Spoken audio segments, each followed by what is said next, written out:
Open, which is doubling as our Olympic trials in the National Aquatic Centre in 4 weeks' time.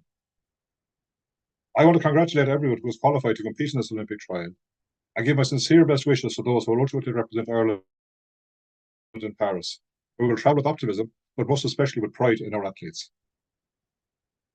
As Swim Ireland President, I was delighted to attend a number of club and regional events during the year.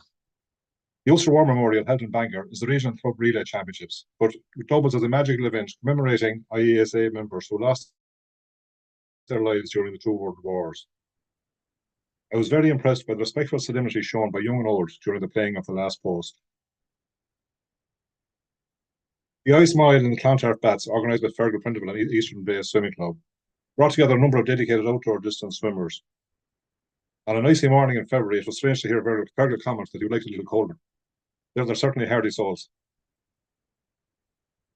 It was my sad duty to represent the company at the funeral in Tuam of Monsignor Dermot Maloney, who was a past president from 1976.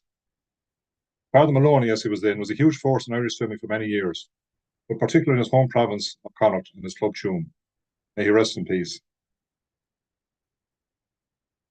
I was delighted to host the annual President's Lunch recently, where we had a good attendance with representation from across the 4 provinces, covering many decades back to the 1960s, from when our President, from 1969, Dennis Desmond was there. There were lots of stories, and I'm sure most of the stories don't lose anything in the telling. Something of which we can be certain, however, is that each and every one of those past presidents gave selflessly of their time as volunteers, who helped create the strong and vibrant Swim Ireland organisation and governing body that we have today. Volunteers continue to be the lifeblood of the organisation, whether it be teaching, coaching, children's officers, team managers, gala officials, club committees, regional committees, or any of the other roles that must be filled across the broad spectrum of organised swimming activity. I want to extend a very special thanks to all our volunteers, and that includes all of our delegates logged in this evening representing the club at our annual general meeting. Before I hand back to Chairman Peter, I would like to just encourage you to please participate as fully as you can in this annual general meeting and put your questions to the officer and the CEO, who will endeavour to find answers and hope solutions for you. I have a few thanks, I'm not sure if we get a chance later on, Peter, but I have a few thanks to just go through here now, just in case I don't get a chance later on. As I sign off from my year as Swim Ireland President, I want to give thanks to a number of groups. Firstly, to my club ESB for nominating me for the role, and to the clubs of Leinster who supported my nomination. I want to thank the Chair, the Board and the CEO who made me welcome for the year in office, and I always felt that my views were appreciated. All the staff with whom I have interacted have been very helpful and supportive. That's all the Swim Ireland staff. But however, single out one for special mention, that is Carmen Tour. She has the happy knack of being able to do the right thing at the right time, and always with a smile. Thanks very much, Carmen. As I hand over office, I want to extend my best wishes to the incoming Swim Ireland President, who will be from Ulster. I know she will be an excellent ambassador for the organisation. Goodbye for now. Over to you, Peter. Thank you. Mr. President, Joe, thank you very much. And I hope, Joe, that you enjoyed your year as much as we enjoyed having you as our president for the year. As chair, I particularly want to thank you for the role that you played and the contributions that you made in our board meetings and in conversations that we had. Always well informed, always strong view, and always very, very well expressed. You had a fantastic year to be president, just flat out all year, I know, and I really, really want to thank you for your efforts that you put in during that year. I know that we played the video at the start of the meeting while we were waiting for people to come in. I'd also like to say that our para-athletes are in Madeira at the moment, and I think they're staking a strong claim for being in next year's video. Particularly, I know already that Roisin Nirian has a gold and silver, and that I know we have 4 athletes racing this evening. So really, really looking forward to hearing the outcome of all their efforts and also seeing that in video as we move on next year. I'd now like to formally introduce our current board of directors and the CEO. The CEO really needs no introduction to you. Sarah Keane has been a leading light in sports in Ireland, not only in swimming, but in sports administration in Ireland through her role as CEO with us, but also as president of the Olympic Federation of Ireland. And as I said, she needs no introduction. She'll be here and she will present to us later on this evening as well. Our board members who are here, our board secretary, Sorcha Cleric, our treasurer, Joan Hines, both of whom we'll be hearing from later on, the Connacht nominee, Joe McCormick, Leinster nominee, William Irwin, Munster nominee, Helen Desmond, Ulster nominee, Mark Wilson, independent director, Aidan McLaughlin, and Aidan will be finishing up with this, but we may hear from Aidan later on, independent director, Mark Brennan, and our two skill set directors, Mary Hockney, who would be very well known to a lot of you throughout the years, and also to Cathal Marley, who's our current skill set director and will be taking on a further role later on in the evening. As I mentioned earlier on, past presidents, some of our past presidents are in attendance, and I would like to send out a particular greeting to them. Also, I'd like to reference the fact that our heads of department are here today, and I'll detail those now. And as we move through the meeting, if there are questions or issues to be discussed in particular areas, we will refer to the heads of department for whom the issues relate. Those in attendance, we have Director of Operations and Company Secretary Mary McMorrow, Finance Director Celia Coffey, National Performance Director John Rudd, Head of Safeguarding, Ethics and Youth Development Kate Hills, Head of Education and Community Aisling McKeever, Head of Communications and PR Trish Mahan, Head of Clubs and Competitions Adam Cox, already mentioned and name-checked by the President, and appropriately so, is the CEO's PA, Carmel Tuher. Our HR Manager, Chloe Kinahan, is with us. And also, I know we've already introduced her as moderator, Sarah Kelly. Sarah is also our Operations and Women in Sport Manager. Our Head of Performance Pathways and Operations, Andy Reid, is here. Operations Manager from Swim Ulster, Stephen Cuddy. Clubs and Disciplines Development Manager, Damien Ball. And our Governance, Inclusion and Evaluation Manager, Andy O'Rourke, is also in attendance. There will be a test later on to see how many of those you can write down without referring to a script anywhere, and we'll see how that goes. I'd like us to pause for a moment if we could. And I'd like to invite you to remember valued members that we've lost during the year. And I think it's also appropriate that not only that we remember members who have passed this year, but that we each individually remember those members in the past who meant something special to us. So we'll pause for a moment.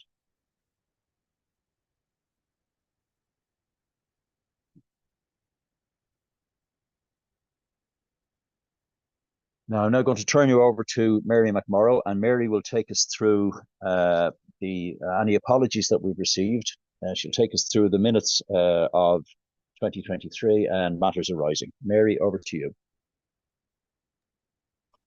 Thank you, Peter, and I can confirm that we have no apologies this year.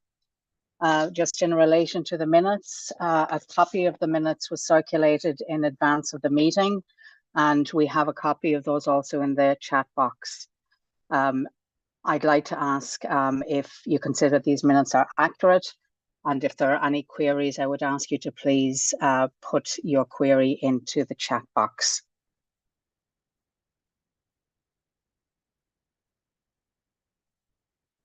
We'll just give a moment for any queries.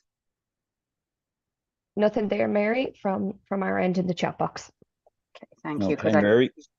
Yeah, maybe we can move on then to have a proposer and seconder for those done by way of the chat function for somebody who was in attendance at last year's meeting.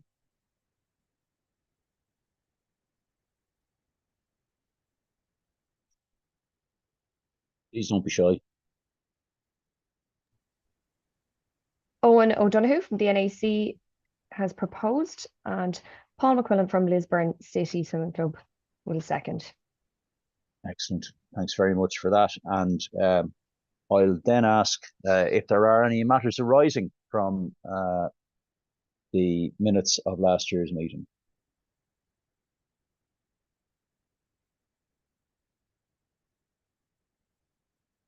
Nothing in the chat box at the moment, Peter. All clear.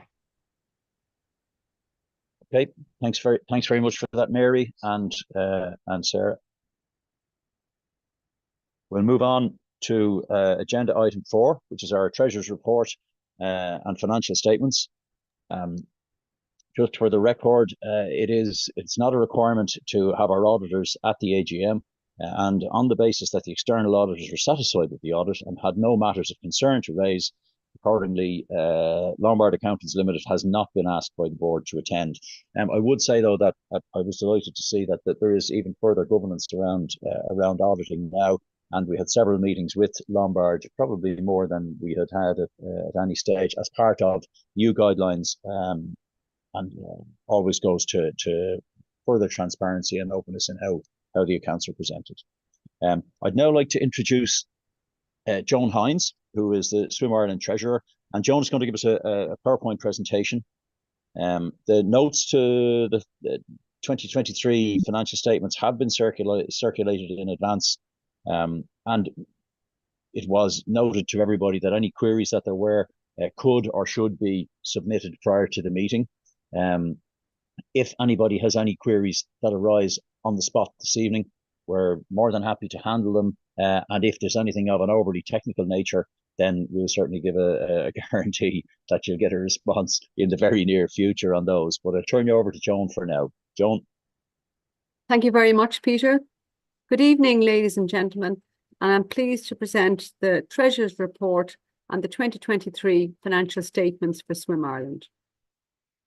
So in the first slide, I'd like to set out the financial governance that underpin the financial statements for 2023. So in Swim Ireland, as Peter has mentioned, we have an annual external audit that currently is conducted by Lombard Accountants, and the 2023 financial statements show an unqualified audit report, so there were no issues raised. Sport Ireland, who give us considerable amount of funding, also carry out a mid-year and an end-of-year review on Swim Ireland accounts. And then COSI audit, that's also appointed by Swim Ireland. There's an audit scheduled for May 2024. And then Swim Ireland itself, there are a number of internal committees and boards. So there's an internal audit and risk committee. There's a HR and remuneration committee, a governance committee, and then a board oversight. Board has oversight and they review the monthly management accounts and finance report. So in terms of risk and review of internal controls, the Internal Audit and Risk Committee, which I mentioned, includes 2 fully qualified and experienced accountants, one of whom is independent and external to Swim Ireland. Swim Ireland Finance carry out an annual internal controls review, which might highlight any areas requiring addition or update, and that's presented to the board for approval every year. And then there's a comprehensive risk register in place, where the key risks are identified and plans in place to mitigate those risks, and they're reviewed twice a year by the board. So then moving on to the key summary of the 2023 financial statements. So the income and expenditure account is included on page 10, and statement of financial position, i.e. the balance sheet, is on page 12. So if you see looking at the income, there's an increase of 32% from 2022 to 2023, so 7.7 million income in 2023. And there's a corresponding increase of about 2 million as well in the expenditure, from 5.8 to 7.8. So whilst in 2022 we had a small surplus of 58,000, in 2023 we have a small deficit, and it'll be explained later. As regards to fixed assets, they increased from 540,000 up to 1 million because we took ownership of a third portable pool. That gives rise to the increase. And as a result, then the overall members' funds still exceed €1 million. So it's a strong position to be in for the organisation. Moving on then to the reserves. Of the reserves of over €1 million, there are reserves for different sections who have been subsumed into Swim Ireland over the years, such as water polo and the different regions. And those reserves are ring fenced, as was agreed at the time. So they're just so that those sections understand though they can be used for their activities. We have a conservative operating reserve policy, so we have reserves always in there to ensure stability of the mission and employment. And if there's any, internal source of funds for situations such as sudden increase in expenses, if there's any unbudgeted expenses or unanticipated loss of funding or uninsured losses. So, it's good to have those reserves there. We believe they're a healthy position and it's in line with our reserves policy. So in relation to the financial year, in financial year 2023, points to note, again, I mentioned there's a increase of 32% in income and 34% in expenditure. Now, among the both income and expenditure increased by about 2 million, but approximately 1 million of that was in each expenditure and income was for the European Aquatics Under-23 Championships, which was the first time we had organised them, and they were a considerable success. In 2023, we also had considerable COVID-19 resilience funding of about 400,000. We remain very thankful to Swim Ireland for the continued support. Unfortunately, that funding has now stopped, so it's not available to us in 2024. We have noticed as well, since COVID-19, there's a reduction in the uptake of our education courses, which attracted people to a career in aquatics. So we have to keep an eye on that in 2024. Also in late 2023, we took over the operation of the Sean McDermott Street swimming pool on a full-time basis with support from Dublin City Council, who are de-risking the operation. As other people will have noticed in their own business, there's been rising costs, notably across international travel, hotels, insurance, IT, security, etc. So they've all given rise to higher costs. Now, so you'll notice later on among the motions to be debated is an increase in the affiliation fee. So just really to summarise it before the next presentation on the issue, the current forecast for 2024 is actually deficit of 105,000. That does not reflect any increase in affiliation fee. As I mentioned already, 2023 was the last year of the COVID-19 funding support. So, work has been undertaken on our strategic financial planning across the cycle to 2026 to ensure that we can continue to hold our reserve steady and to seek ways to generate additional self-generated income. The last fee increase was actually 2018, and there's been a huge increase in costs since then. Back in 2018, for example, the average inflation rate was 0.5%. In 2023, this was 6%. So for the financial year 2024, the key points to note. Well, 2024 will see the launch of the National Swimming Strategy, and we really are hopeful that there may be some additional resources and funding into our sector. Again, I say the first full year of operating Sean McDermott Street swimming pool, which is supported by Dublin City Council. Due to financial and operational constraints, we plan to operate one pop-up pool during 2024. And then, we're trying to develop all the disciplines and continue with the development of an open water pathway and support in creating new development plans across the sports of master swimming and water polo. Thank you. I'll hand you back to Peter, please.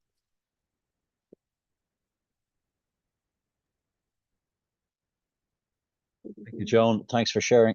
Thanks for sharing that. And as ever, you make the financials legible to those of us who are not particularly financially literate. Well done, Joan. I'm going to ask Aisling or Sarah if there are any questions following that in the chat box, because it would appear that there were no questions sent in around the financials in the time period beforehand. So you can let us know, Sarah or Aisling, No, whether Peter, they're nothing in the chat box or on YouTube on our end, Peter. okay. Okay, thanks for that. On that basis, can I ask for a proposer and seconder to adopt the financial statements, and that can be done via the chat function. So proposed by Ashley Godden, Kilkenny, yeah, SC, and second by David Moan, Cookstown. Excellent. Okay, thanks a million for that. Okay, we'll keep moving on, and we move on next to agenda item 5.1, which is the board report. My own chairperson's report was issued in advance, contained in the annual report. So I'd hope that any message that was contained within that has been successfully delivered for anyone who read it. And I'm always happy to have a conversation, whether I'm here as chair or otherwise, around any views expressed in that. On our board report, I'm delighted to turn you over now to Peter. Sorry, I'm going to interrupt if you don't mind. Bear with me for 1 second. I have a voice coming in from the European jury here, so I'll sign off for 1 moment.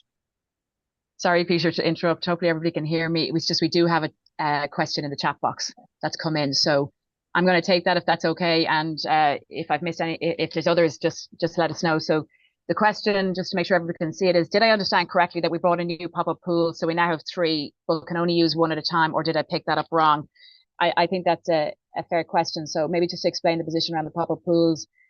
Swim Ireland bought a pop-up pool itself without grant funding a couple of years ago now, and that pool is owned by us. We then received grant funding to I suppose put the pool in action, in the sense of the marquee and other equipment associated with the pool, and that was purchased through grant funding through the Department of Sport. There was additional grant funding made available in the last number of years, not the end of this year, but prior to this. And we were supported through, again, the Department of Sport to buy 2 more pop-up pools. So these pools and all the equipment associated with them, the surroundings, etc., they were all purchased under grant funding from the Department of Sport, which is quite a rigorous process for those of you who've been involved with the Department of Sport and any of their grant funding schemes.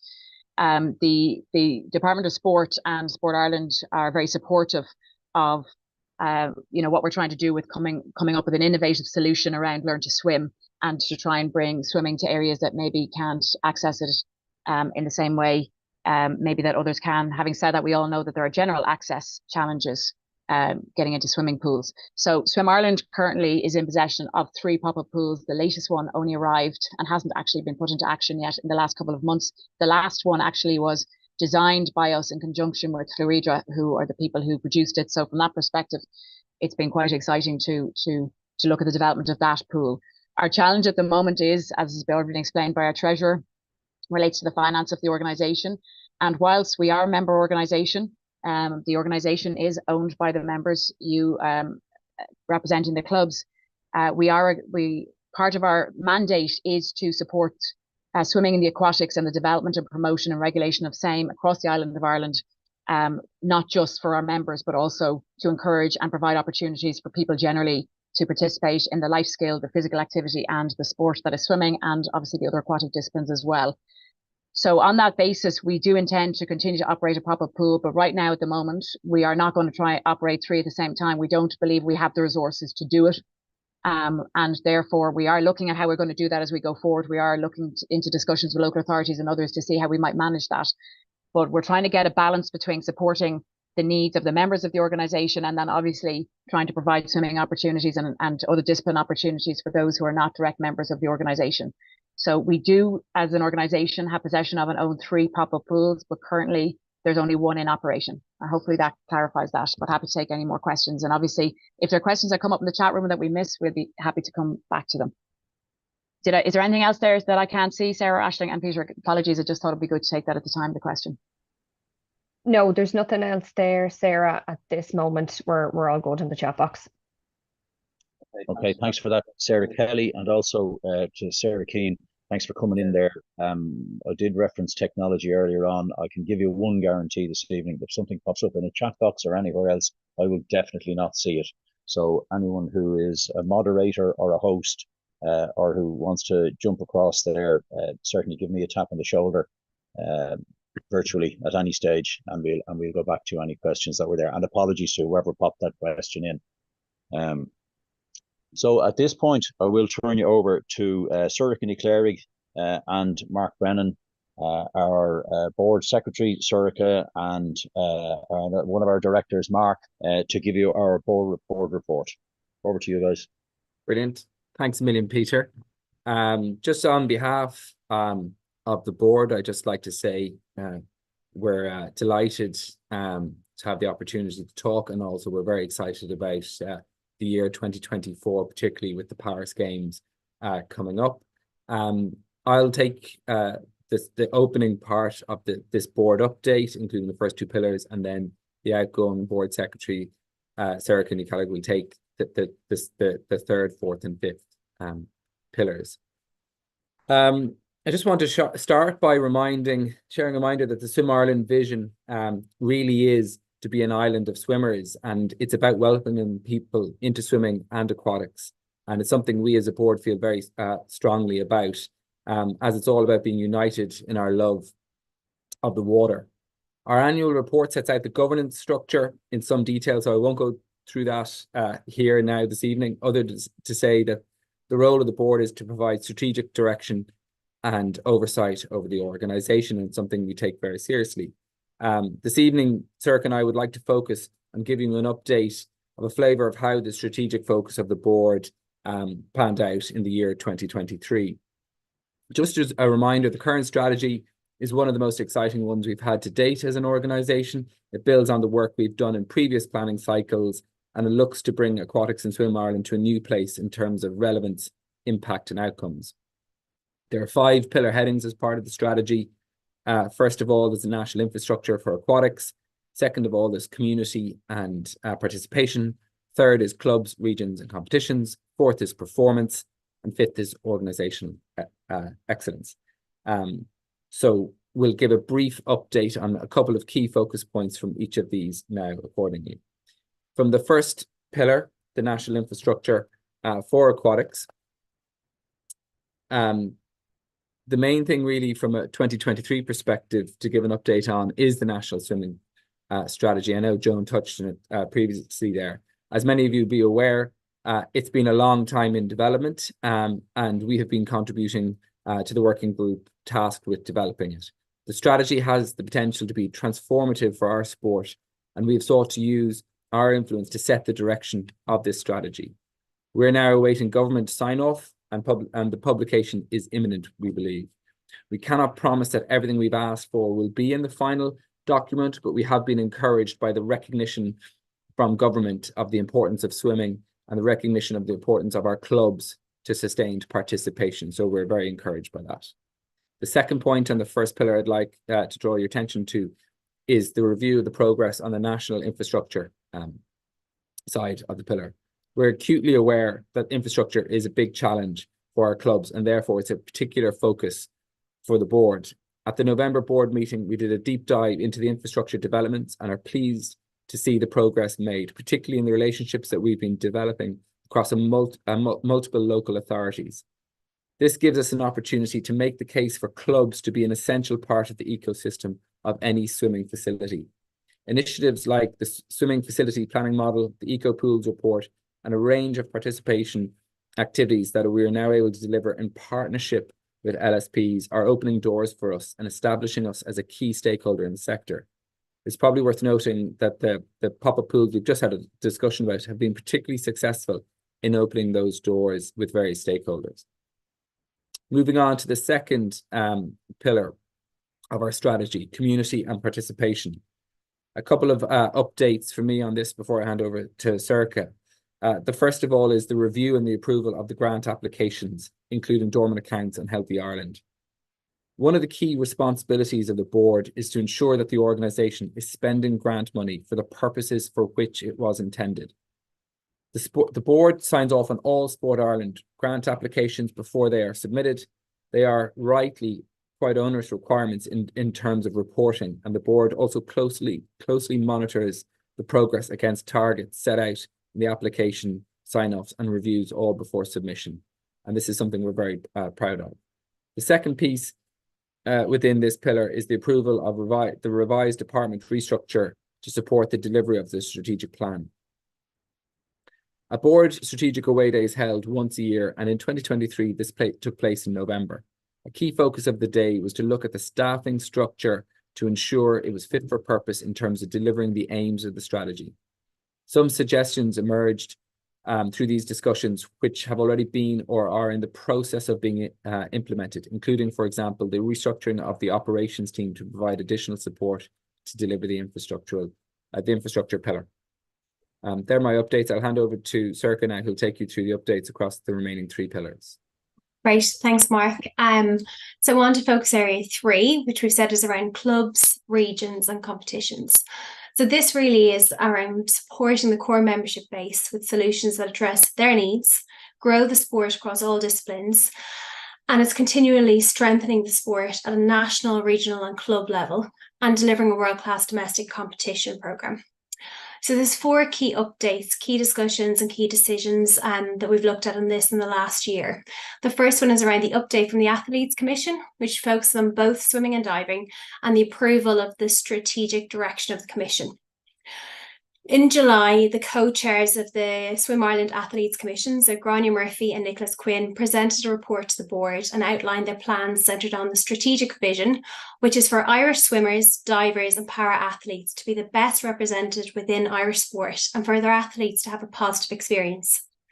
They articulated the mission of the Athletes Commission as being to support and represent the voice of Irish swimmers, divers and para-athletes through understanding and communicating the needs of our athletes without judgment, supporting our athletes through the different career transitions, so be that from school to college to retirement, and to advocate for the athlete's voice and welfare at all levels within Swim Ireland. And the board endorsed the work of the Commission unanimously. The second key area for discussion and decision was around the update on the Regional Pathways programme. So in November 2023, the board received a presentation on the national and regional pathways for swimming from Swim Ireland's Head of Performance Pathways and Operations, Andy Reid. The update covered areas such as how impact is measured, the on-track database, the Regional Club Cluster Programme, and the Athlete Support Programme delivered by the Regional Pathways Development Coaches. Third area was an update on national competitions. Also in our November 23 meeting, we received an update on national competitions from the Head of Clubs, Communities and Competitions, Adam Cox, and the Competitions Manager, Pat Daly. Areas covered within that, which were extensive, included things like the summer competition structure, awards at regional and national level, streaming of events, ongoing work and further alignment between regional and national competitions across the regions, the technical officials pathway, review of entry numbers, a review of qualification times, and the board approved the changes to the eligibility policy for the national titles, medals and records. And the final key discussion and decision area under clubs, regions and competitions was around the approval of the education plan to 2026. So back in July of 2023, Swim Ireland's Head of Education, Aisling McKeever, presented the draft education strategy to the board. The vision of the strategy is around empowering the island of swimmers, aquatic professionals and volunteers through education. And there were 4 key areas that Aisling brought us through.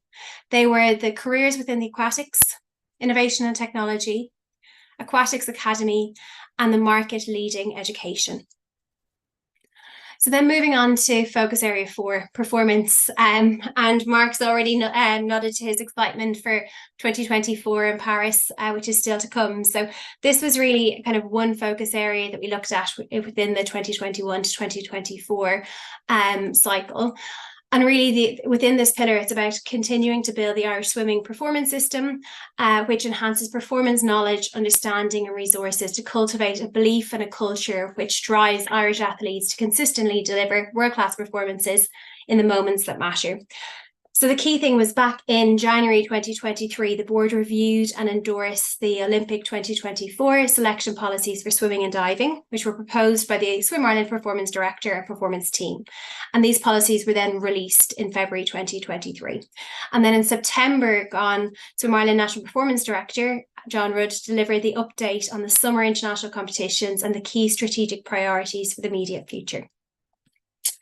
So then looking at our last focus area, which is around organisation excellence. So this is really about maintaining a stable, strong, well-run organisation based on best practice principles in governance, athlete first, safeguarding, financial management, and empowering an effective culture that engages both staff and volunteers. 3 key things to focus on here. The first of which was around the update for the 2022 to 2023 safeguarding report and the review of club compliance. So in September 2023, Swim Ireland Head of Safeguarding, Ethics and Youth Development, Kate Hill, delivered an update to the board on safeguarding, which covered the period from September 2022 to August 2023. She drew particular attention to the high levels of engagement amongst the club children's officers in the monthly CCO forums.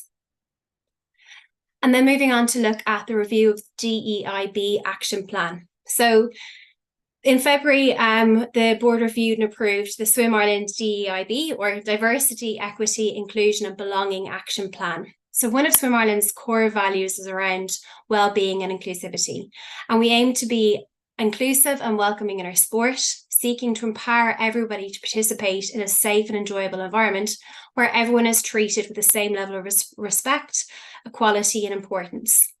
And we're also a key agent to deliver the National Sports Policy. And the focus of the National Sports Policy is to increase participation in sport, particularly amongst the hard to reach groups. So this covers people from lower socioeconomic backgrounds, older people, women and girls, minorities and people with a disability. And the DEIB action plan has been developed against a background of the changing demographics of Ireland.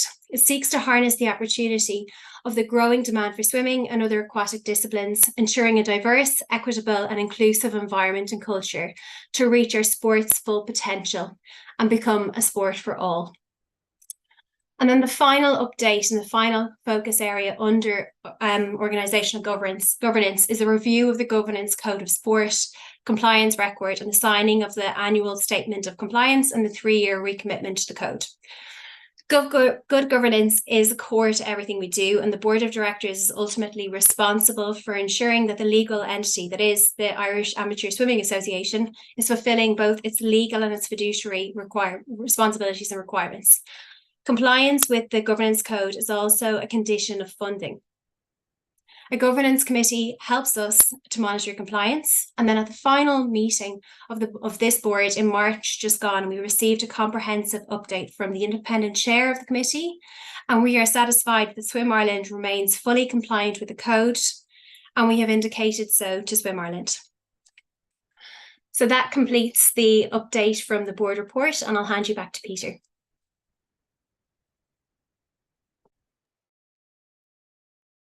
Sure, Mark, thanks a million for that. I want to say in particular thanks to both of you for all your work throughout the year. Mark, you will continue to do so. Sorika, we will be later on this evening. We'll be saying a goodbye to Sorika, who has served 2 terms as our board secretary.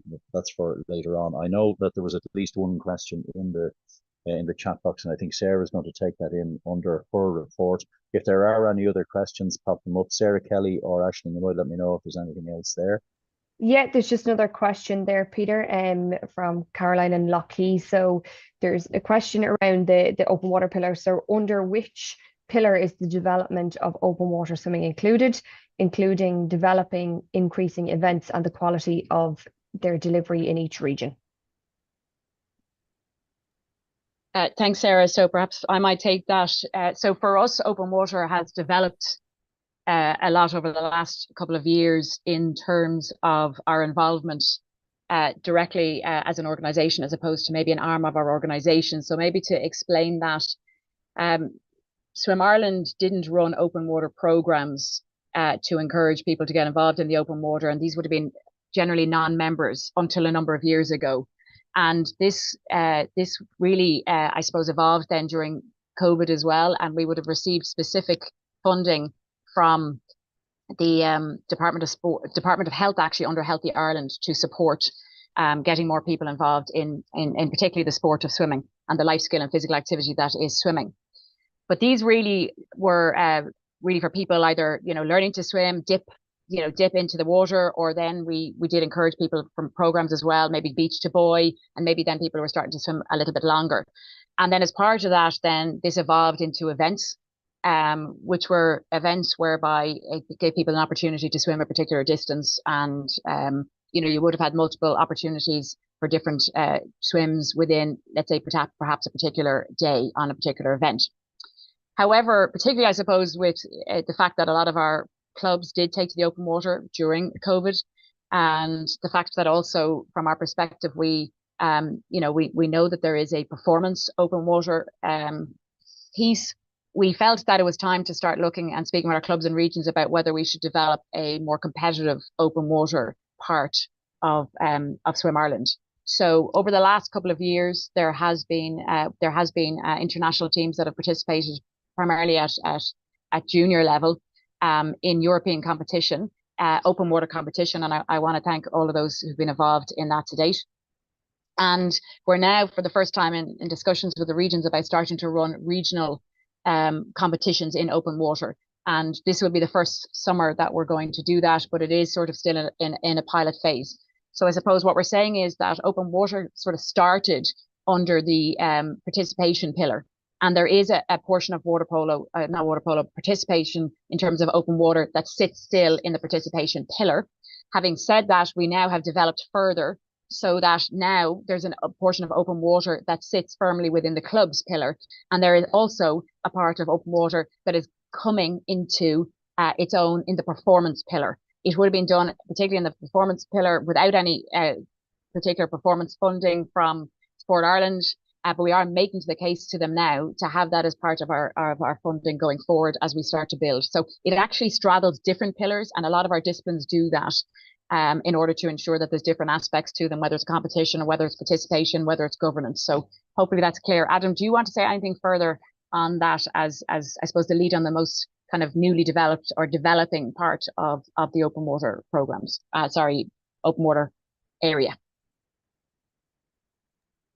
Yeah, perfect. Here, I can jump in real quick there. Yeah, I think you touched on it there. I think, you know, one of the main focuses for my department in the last, you know, couple of months is the open water piece. You know, really excited. I think we've got some good announcements coming out in the next week or two, you know, very much around some more events, the regional pathway, the regional piece, and really working with clubs to, you know, encourage a lot more people into open water. You know, we've got some great swimmers around in our club, so we're going to work on some programs, you know, which will entice more people into more events. You know, we're looking at, you know, working with clubs, you know, to run more events. We're looking at our safety. You know, we're developing safety courses around, you know, working in event management. You know, working with other organisations around our safety piece, reviewing, you know, reviewing all the pieces across the board around safety and event management. And there's, you know, there's a fair bit of work going on behind the scenes around that. So I guess a big piece of us is looking at the whole open water structure and how we develop it, run more events, and ultimately, you know, run more high quality events, which is a key piece for us. And, you know, I mean, I think from what you've said there's some exciting news to come out in the next week or two around the regional piece. So I think, you know, keep an eye out for that. And again, if you've got direct questions, you can contact me directly at adamcox@swimireland.ie. But yeah, some really exciting pieces coming forward. Thanks, Adam. Peter, if you don't mind, there's another question in the chat function, Adam, that you might take. I'm conscious there's a couple of questions in the chat function related to pools and infrastructure.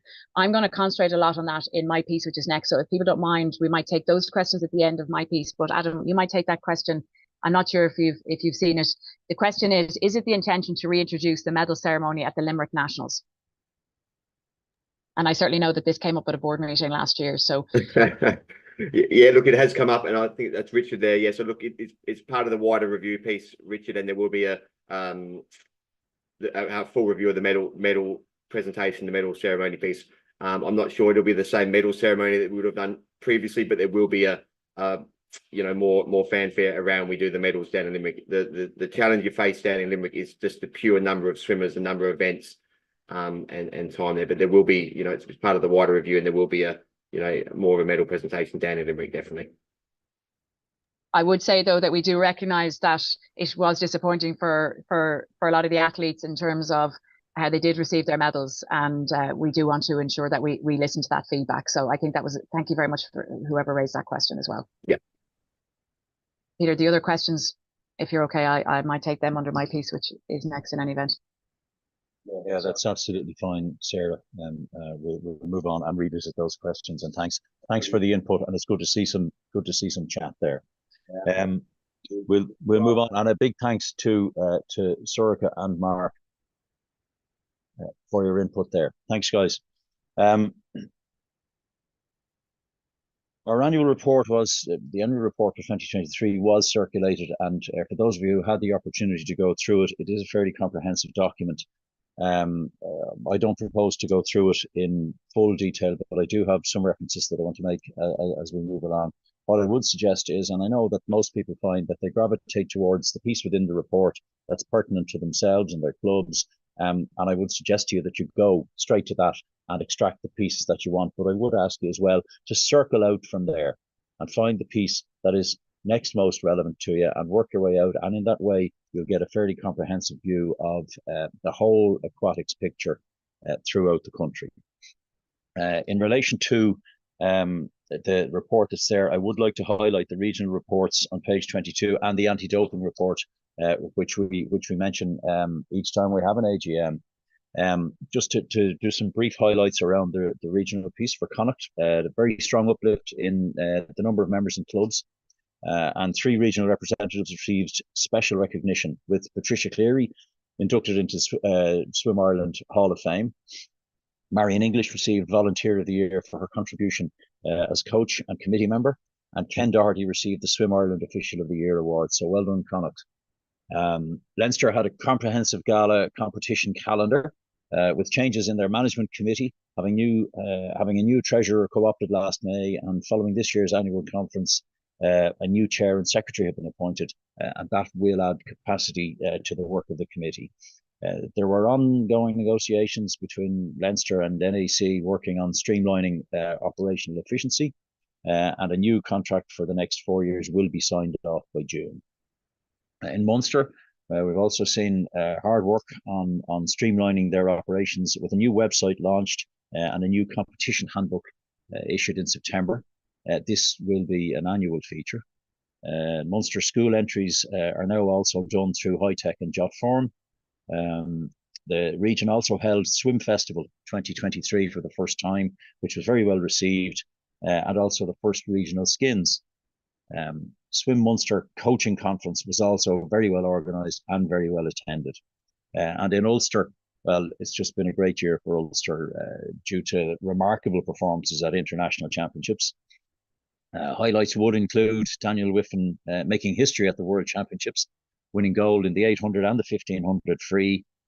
This, I suppose, in addition to smashing what was the oldest world record on swimming books in the 800 free at the European Aquatics Short Course Championships. Bethany Firth's gold and silver medals at the World Para Championships were also a major highlight for Ulster. Having said that, the regions aren't without challenges, of course, and access to facilities remains constantly the biggest obstacle. There continues to be a shortage of experienced volunteers, and as well, the retention of athletes is a challenge ongoing, particularly in clubs, and this does impact at regional level. The committee reports are on page 26 to 28 of the annual report, and you might want to reference the following committees in your reading.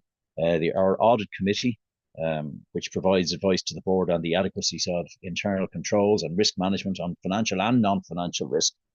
The governance committee, which is constantly monitoring our compliance with governance codes. Our Masters Committee, which had a busy year with the rollout of the club and national Masters competitions, online workshop programs, and also supporting athletes who represented Ireland and their clubs at European and World Masters Championships. On the National Water Polo Committee front, a few things to mention. The focus area for the committee in 2023 was particularly the continued rollout of the National Development Plan, with a key focus on the digitalisation of the league and cup administration. The committee will focus their attention for 2024 on bringing their development plan in line with the Swim Ireland strategic plan, and they will begin to look at succession plans and succession planning for 2025. On the anti-doping front, the report is on page 30 of the annual report, and the Swim Ireland anti-doping programme returned to in-person education workshops for squad athletes, while also maintaining the requirement for athletes to complete the Sport Ireland anti-doping e-learning module. These were delivered and supported by Swim Ireland accredited anti-doping tutors, Amanda McGowan and Aisling McKeever. So I do want to thank the members of the regions, and in particular the regional executives, for their hard work throughout the year. If there are any questions in relation to anything that we've just shared, you can raise your hand or submit a question into the chat box again. Sarah, anything popping up? Sarah Kelly, have we anything there? There's nothing in the chat box, Peter, or hands up, or there's nothing coming in through YouTube either on that stream. Okay, but if anybody gets a flash or a moment later on in proceedings, please feel free. We'll gladly backtrack and go back and deal with anything along the way, as long as it is relevant to the business of the meeting. I'm now going to turn you over to Sarah Keane, our CEO, for her operational report, I suppose, company business update. Sarah? Thank you very much, Peter, and good evening, everyone. And I want to really say a big thank you for all of you who've taken the time to be here tonight. We have a substantial amount of people present, and I appreciate all your patience as well as we try to admit people. The deadline actually for signing up to our AGM was yesterday, but we have allowed people to come on who were appropriate delegates to the meeting. So I just want to thank you for that. I'm conscious that last year we did something a bit different, whereby different members of the management team presented on their own areas to you. Hopefully you did find that useful. Our concern, I suppose, was that we felt it did involve a lot of time, and we want to ensure that there is plenty of time at the meeting for questions or for debate, etc., as we move through the rest of the meeting. On that basis, and on the basis you've already heard a lot from our directors, Mark and Sorcha, I'm going to take you through three main points. I'm obviously happy to answer any questions about anything else, but I'm going to focus on three main things. The first one is related to 2023, the second is 2024, and then the third relates to 2024 and onwards. In relation to 2023, I hope you do take the time to read and review the annual report. If you haven't had a chance to already do so, there's quite a lot also in Peter's report as the chair and in mine. So I would urge you to do that if you haven't already had an opportunity to do so. But I just want to highlight two things around 2023. First of all, I do want to look back again to the Under-23's inaugural European Swimming Championships. It's the first time in over 20 years that we have an opportunity to host a European Swimming Championship event. It's long overdue. We have generations of Irish swimmers who haven't been able to represent at that level of international heights within their own island. And from that perspective, it's something that we want to ensure doesn't happen again. So we are looking at a strategy whereby Swim Ireland will look to bring more events to Ireland in the next 5 to 10 years. We're looking at what's realistic around that.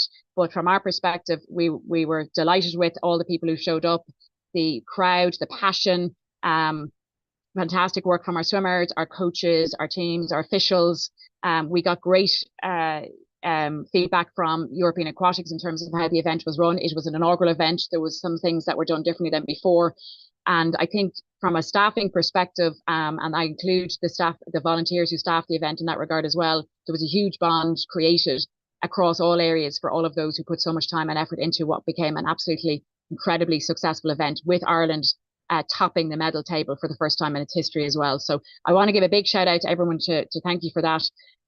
There was a huge amount of work, as you've seen. The finances are substantially higher in 2023 as a result of hosting that event, all of which was funded.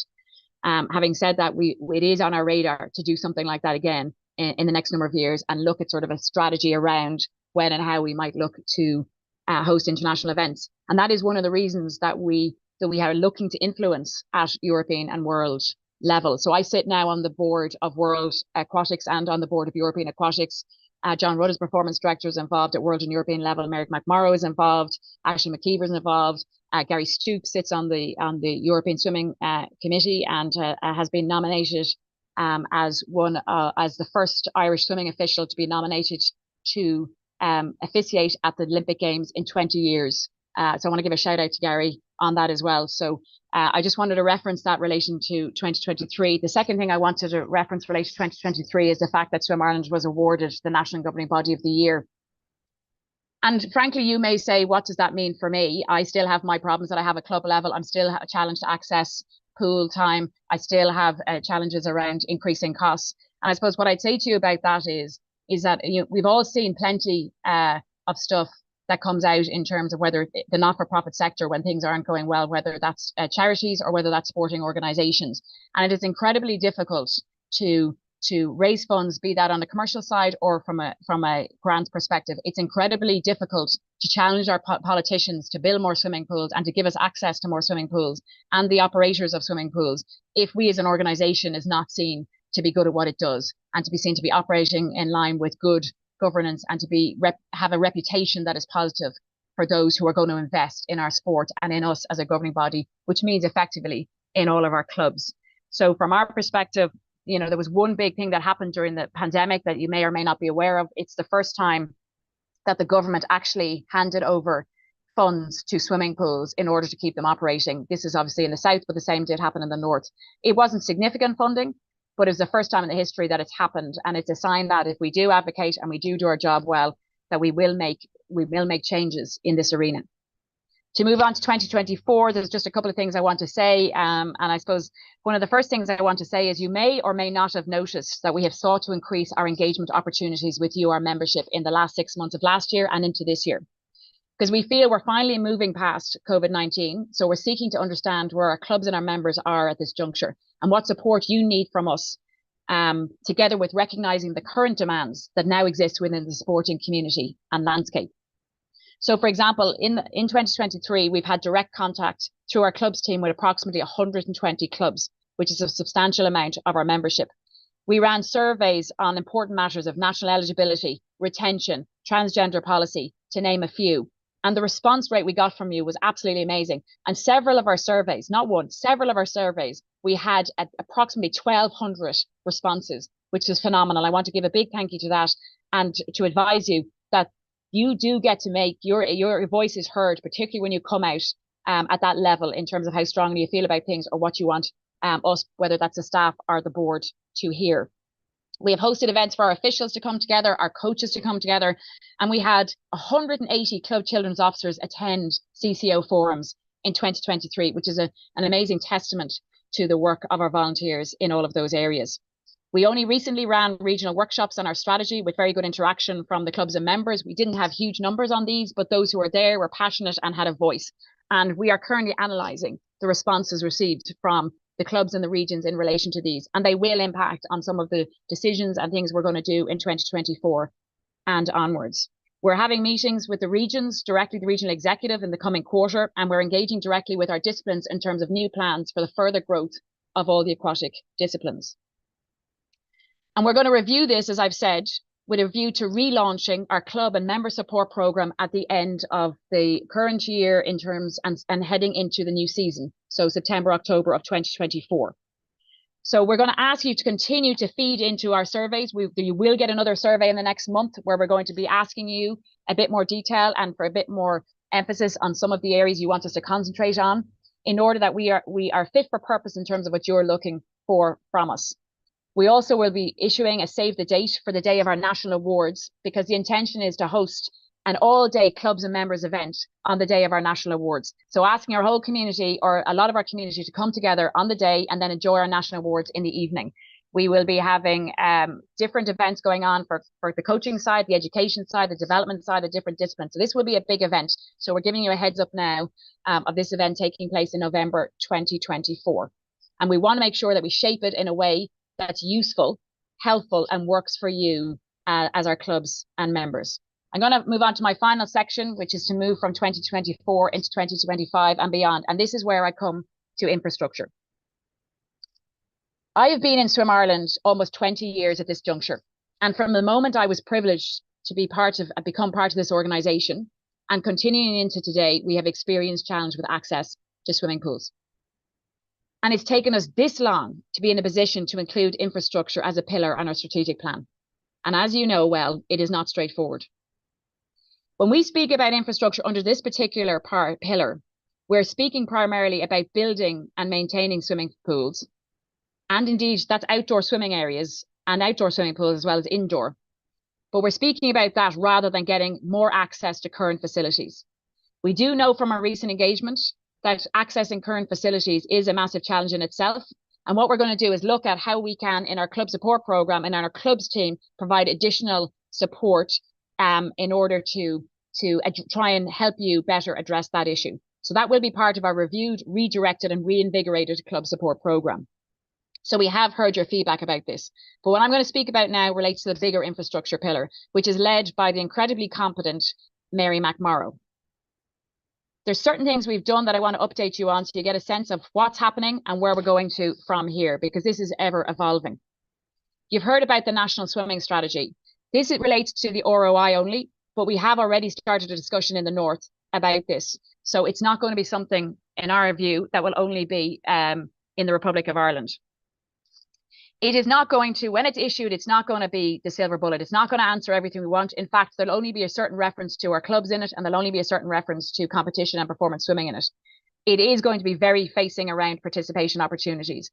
But we are the ones who are at the table in relation to this, and we are the ones who, as a result of this, will get a massive opportunity to influence government and Department and Sport Ireland direction around the National Swimming Strategy. So this is going to be a major opportunity for us over the next number of years to completely transform the landscape around infrastructure. We have developed what's called a swimming facility planning model, and this is an important project for us. It sounds quite technical, but hear me out. It builds a data model that will give an objective overview of where the gaps in infrastructure are across the country. It looks at the number of swimming pools in each local authority area relative to their population and considers factors such as public access, age of the facility, disability access, in order to determine if there's sufficient capacity to serve the relevant population. And that includes populations that are changing or growing. Some clubs will be aware of this project because we've asked for help at local level in collating information on existing pools, and we want to thank the clubs who responded to this request. Our biggest challenge here is that there's no up-to-date database on the pools in the country, and this is the same both south and north. But this project will help address this for us, and it also provides some level of objectivity to decision making by local government. Another report that we produced is the Pools Report, which highlights the modern methods of construction and prompting local authorities to think differently about swimming pools. In other words, build the pool above the ground rather than under, use steel rather than concrete, etc., etc. And the next part of that now is to produce a second report that looks more at the design of the pools in terms of what we feel is the optimum. And that's the part that comes to taking into account what clubs think. At this point, I'm going to take the question around what are we doing around the design of facilities? We can't and we won't tell every local authority to build a swimming pool with access for everything. And what I mean by that is such as every swimming pool has, would be able to host a competition. Every swimming pool will be able to host water polo. Every swimming pool will be able to do all of these kind of things. We'll have 8 lanes or 10 lanes. Every swimming pool will be 50 metre. We will lose our credibility with local councils if that's our approach. But what we have to change, and it is incredibly important that we change it, is the fact that when we go, and this is what we found in the last year, and I'm sure you've all experienced it, when we go talking to people about building new swimming facilities, we have heard the line of, we're building it for the community. But that means your clubs can't come in. We're building it for the community. And our challenge back is, what do you mean the community? Our clubs are your community. Do you build astro pitches and say to the local GAA and soccer clubs that they can't use it because they're not the community? Now, we weren't at the table for those discussions before. We're at the table for those discussions now. But we also have to be very mindful that for a lot of local authorities, and only so many local authorities have a lot of money in this country, a lot of other local authorities, whether that's north or south, are struggling with also the increasing costs that we're all facing. A lot of them are afraid of swimming pools, not the building of them, but the operational costs associated with them. And that's one of the reasons we're running Sean McDermott Street Pool on behalf of Dublin City Council. Because if we run this and we run it well, and as Joan, as Treasurer, has indicated, the financial risk is covered by Dublin City Council, then we develop a credibility about the advice we give in relation to swimming pools and how they're run. And we're building a massive level of expertise in relation to how swimming pools are built. And we have a lot of partners through our education programs with swimming pools and operators. And we're going to be working much more closely with them as well in relation to this whole topic.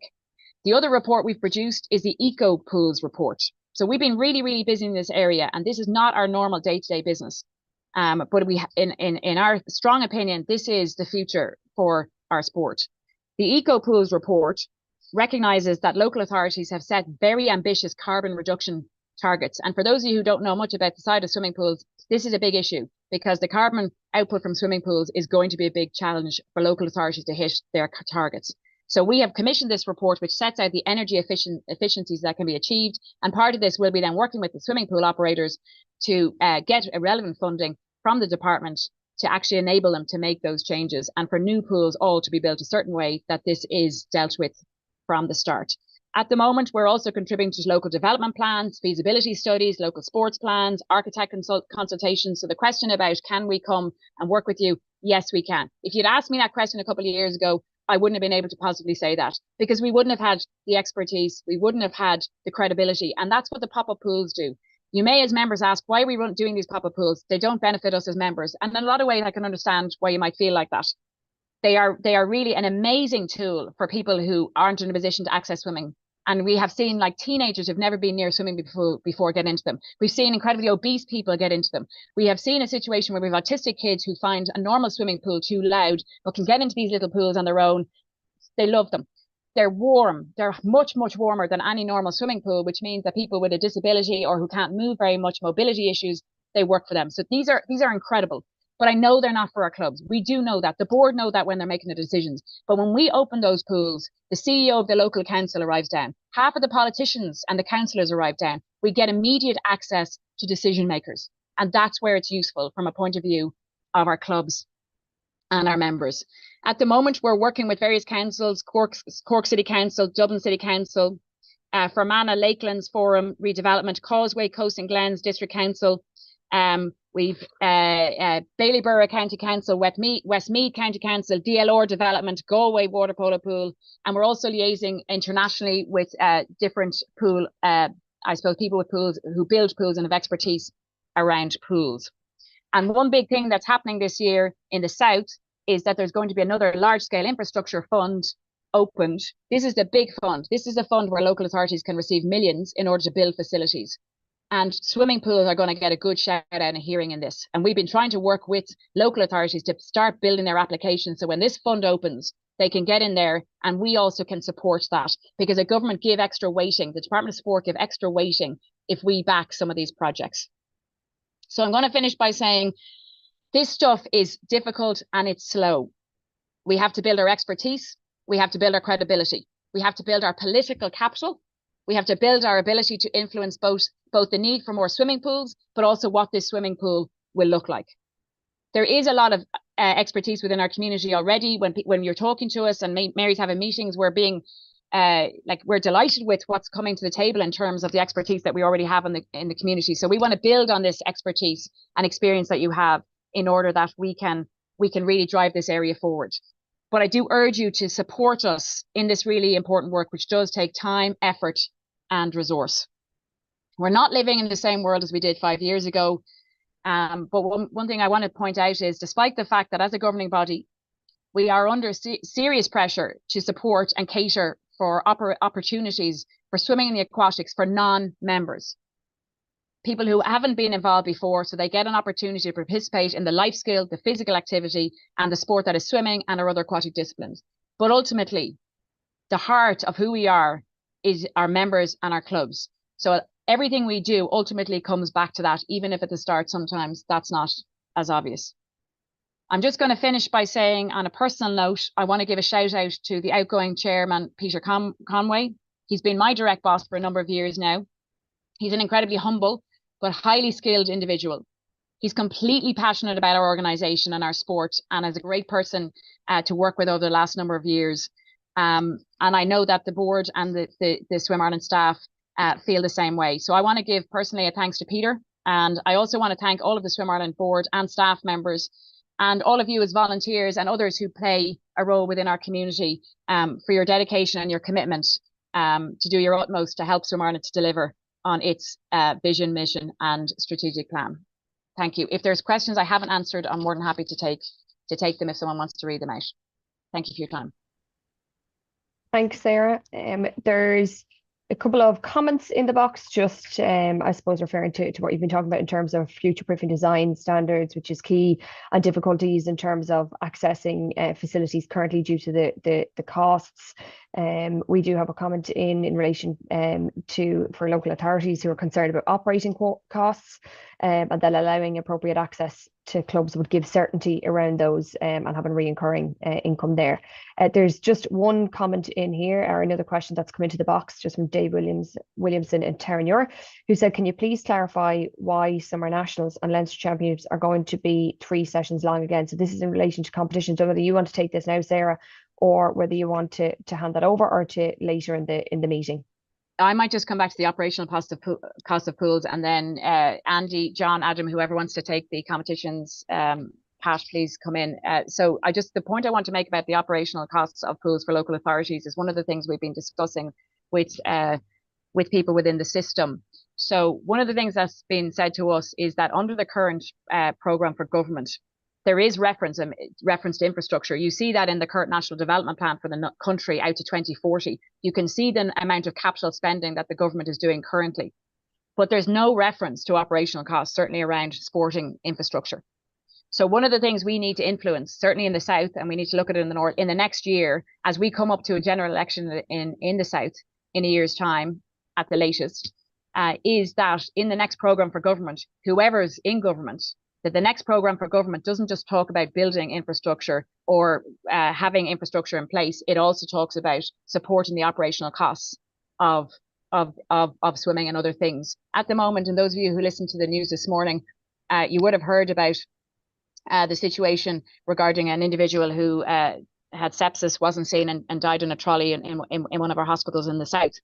An absolutely horrendous situation, excuse me, to be in. But one of the references that was made to all that was the fact that at the moment, it's not only just about obviously putting money at it, it's actually about the whole system piece. So from our perspective, part of that will be that people are trying to keep people out of hospitals. So it's going to be therefore about exercise, physical activity and sport, because we can't actually take on board into the hospitals in the south the amount of people who are going in for secondary visits or for things that are not necessarily things that potentially could be solved through better health and well-being. And this is a space that we want to get into as an organisation. It's not a space where we have a lot of bandwidth from a staffing perspective at this point.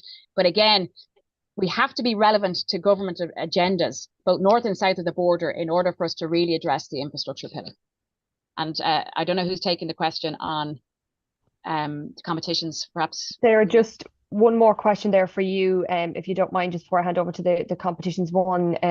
Just Paul Connery from Shark has said, just commented on the Galway pool. I know you'd referenced it in your report, that Galway had gotten 8 million for a new pool 6 years ago, and failure to build and costs have risen. Is the money still available for Galway, or has it gone back to the Exchequer, and could Swim Ireland have done more?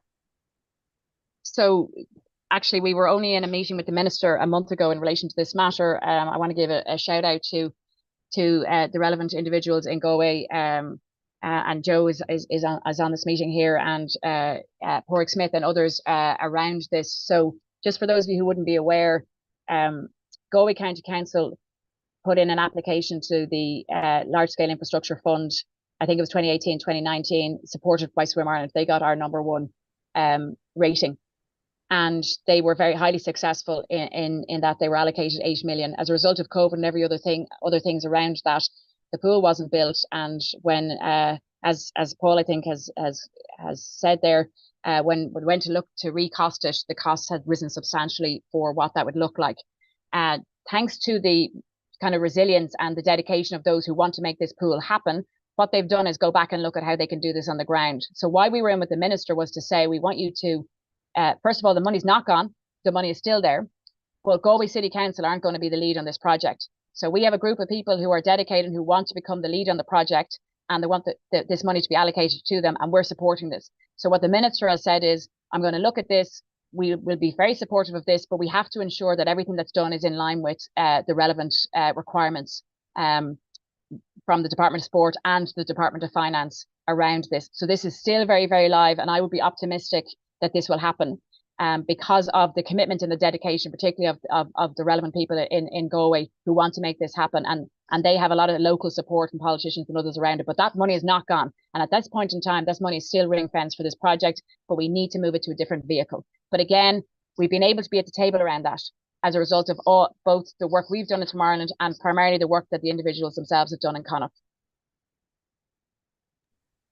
So hopefully that answers the question. Thanks, Sarah. I don't know whether if we want to hand over to one of the other members of the management team, as you'd referred in relation to the competition's questions. The first question that is in there is from Taryn Ure. So can you please clarify why Summer Nationals and Leinster Championships are going to be 3 sessions long again? It was requested at last year's coaches meeting to shorten galas because they are too long. There is published research and examination of mental health and burnout in competitive swimming coaches by Earl McCarthy, highlighting how coaches' mental health and well-being is adversely affected by contact hours at swimming meets. I really cannot comprehend why coaches and officials' well-being is not being considered at competitions. It's not healthy to be on the pool bank for 10 hours a day over 5 days. So if there's different points there, John, do you want to take the performance, the athlete bit, and then Adam, maybe you want to take the officials bit? Hi, on the piece around coaches, it's a difficult balancing act between catering for the number of athletes that people would like to see involved in a national competition. And if we look at some of the other comments or in the chats here, we have some people asking why more athletes are not able to participate in the competition. And the only way that we can attract a maximum number of athletes possible across a number of days is to run the competition over a certain number of sessions. We would hope that as clubs evolve, they're able to put different coaches in place at different sessions and not necessarily the same coach in place on deck across all of the sessions. So ideally, one coach would look after a group of athletes in the morning, a different coach would look after a group of athletes in the afternoon, and then if possible, one or both of those coaches would look after the athletes in the final session. But it's an extremely difficult balancing act between catering for the largest number of swimmers possible and also ensuring that coaches have the healthiest environment in which to operate. Thank you. Adam, do you have anything you want to add around our officials or?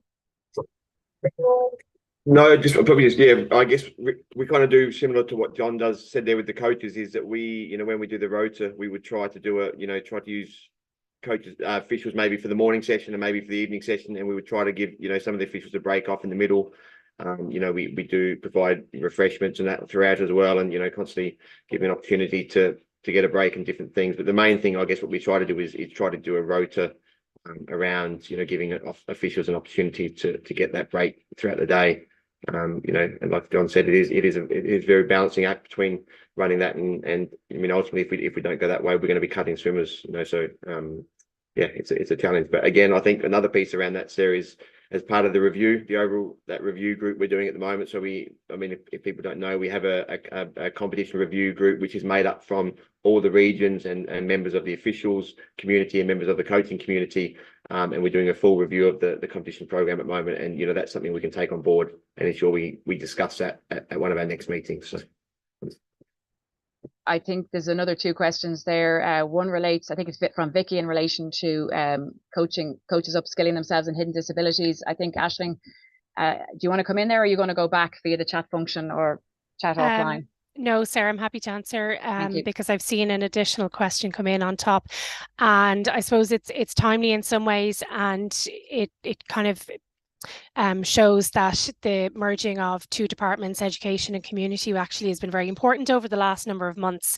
And we've been very fortunate through some of our dormant accounts funding that we are currently investing in developing a number of CPDs that will be aimed at supporting coaches and swimming teachers, working with participants and athletes across a range of disabilities. And that's why I just asked the question in terms of the hidden disabilities.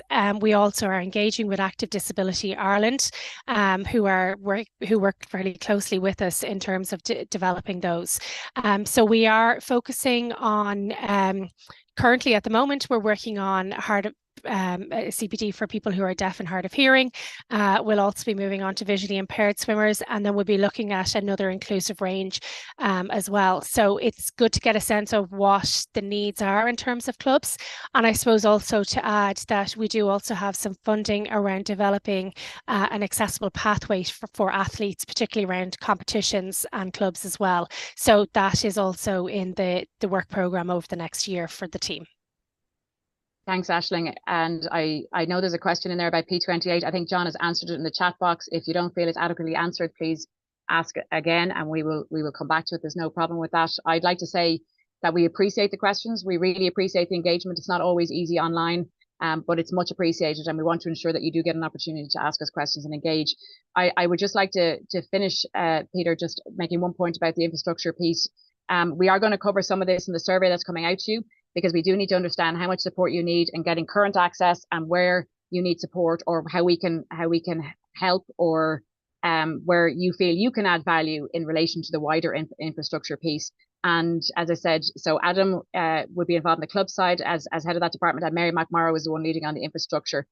So we can put their contact details in the chat box just to ensure you have them as well. But I can assure you that this is a matter that is regularly discussed both at executive and board level. I'm happy to take any more questions, Peter, but I don't see any more. Sarah, is there any more in the chat function? No, there's just one additional question that just came in, Sarah, there, just in relation to trainee officials. Can they be provided with more options to officiate at galas, as this club finds that a lot of galas now are not seeking officials from clubs, so level 2 officials are not getting the experience there. So I've directed that towards Adam, who is our head of competitions. Yeah, I guess on that one, Sarah, look, I think probably the best thing is we can link in with them directly. I'll get Pat as our lead in the officials piece, and we can work on that. So we'll link in with you directly after the meeting for the best piece, if that's okay. Okay, thanks, Adam. Thanks a million, Sarah, and thanks for the kind comments earlier on.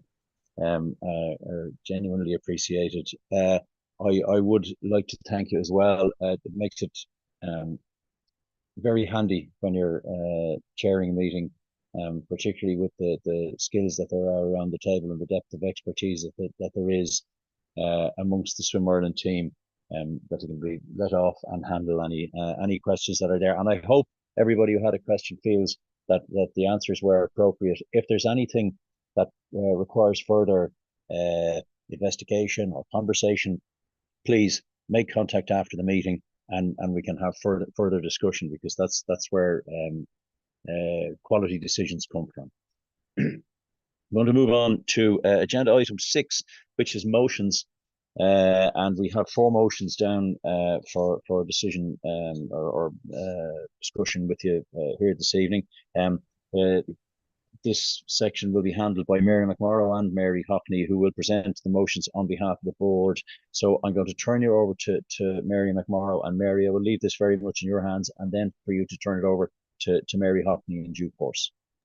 Thanks, Mary. Perfect. Thanks, Peter. I'm going to firmly put my company secretary hat on for this section, not my infrastructure hat. So I'd just like to begin by thanking everybody who attended the motions information session, which took place 2 weeks ago and was an opportunity for people to ask questions. Don't worry if you weren't able to attend that. There will be an opportunity tonight for you also to ask questions. Myself and Mary are going to present 4 separate motions on behalf of the board. 3 of them are special resolutions, which means they are changes to the company constitution and therefore require a 75% of votes cast in favour in order to pass. And the fourth motion is an ordinary resolution, and that requires 50% plus one of votes cast in favour to pass. I'm just going to explain the process then to you, how we're going to present them tonight. So first of all, we are going to present each motion separately. Then we are going to hand back to the chairperson, who will invite you to either have a debate, and we will manage that debate on the motions. If you do wish to speak, or if you wish to ask any questions, we ask you to indicate so in the chat function. And then we will go to a poll on each motion individually and present the results before moving on to the next one. We will run a test poll before we run the actual poll on the first motion. And then at the end of each motion, we'll present the poll results and declaration by the chairperson. So we're going to move on then. I'm going to present the motions 1 to 3, which are the special resolutions. So we'll move on to the first one, which is a motion to increase the number of board directors by 1, which will allow for the addition of an athlete nominee. The rationale for proposing this motion is that we be more closely aligned with world and European aquatics, because they want us to further increase the athlete voice throughout organisations. The nominee shall be a retired athlete nominated by the Swimming and Diving Athlete Commission and the Water Polo Athlete Commission, known forthwith in the Constitution as the Athlete Commissions, and that a person shall be a current or former member of a Swim Ireland club. If this motion is passed, for the initial nomination, so for the first time, the athlete commissions will be asked to nominate somebody to the role within 1 month of this AGM, and that appointment shall be for a 2-year term of office. And thereafter, then nominations shall be made in advance of the relevant AGM, and the names of the nominees will be advised to you, the membership, in line with the notice period set out in the Constitution for all such vacancies arising on the board. So if we move on then to the wording of this resolution, I'm not going to read it all. This was all sent out in advance to you. We might leave it on the screen for a moment, and I would just invite you to submit any questions or clarifications you might have in the chat box while I hand back to Peter then to run the poll.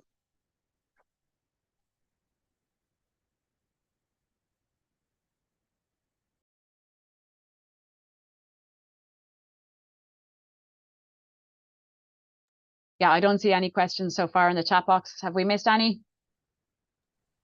We're all Sarah. good, Sarah, just from when, if you want to come back to some of those questions later on after the motions or some of the comments there, if John wants to follow up, but for the moment, no, there's nothing on that motion. Yeah, only if we have something related to the motion at the moment, and we can go back later on, or we can have further discussions later on any other topics.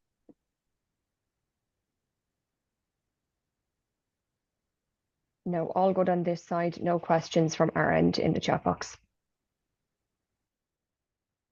Okay, Mary, have we a test poll to run? Okay, and we'll hand over to Andy O'Rourke, then our governance manager, to run a test poll. Thanks, Andy. Okay, thanks, Mary and Peter, and good evening, everyone. We are now going to run a test poll to ensure all voting delegates can vote on the motions presented and to ensure results can be viewed.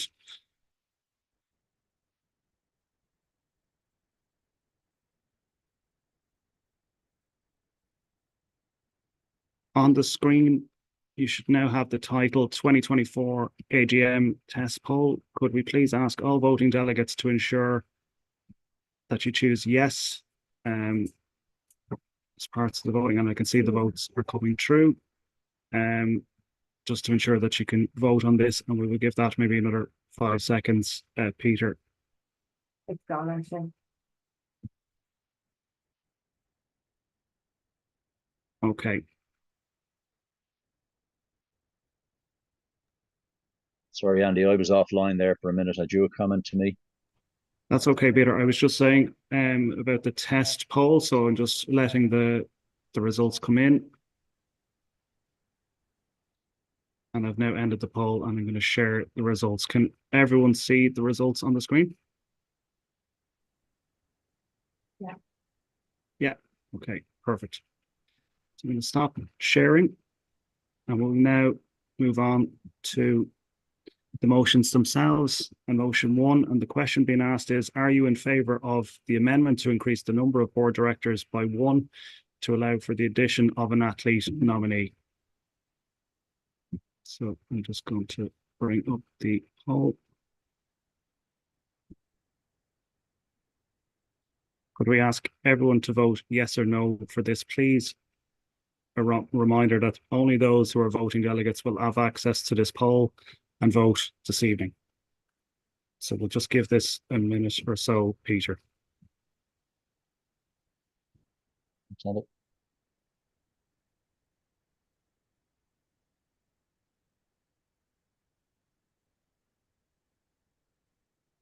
Just ask you if there's an indication there that there are 101 votes to be had and 101 votes have been cast at this stage. Is that correct?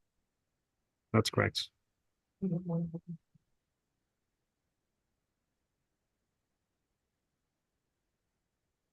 Yeah, so I can see on top we have 102 votes in of 108 eligible votes.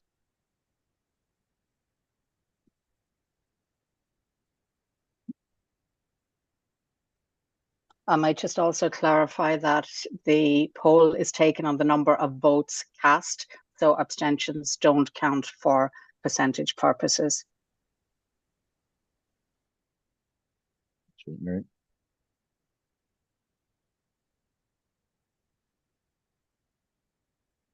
Okay, Andy, on the basis that there are 104 of possible 108 already cast, I think the result is fairly apparent.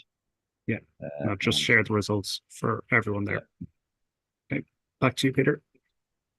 Okay, so on the basis that 100% of the votes cast are in favour of the motion, we would deem that motion carried.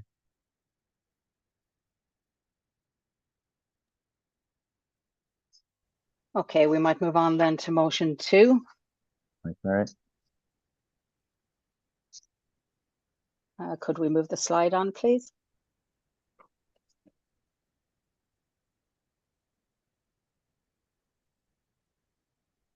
Move on to motion 2, please.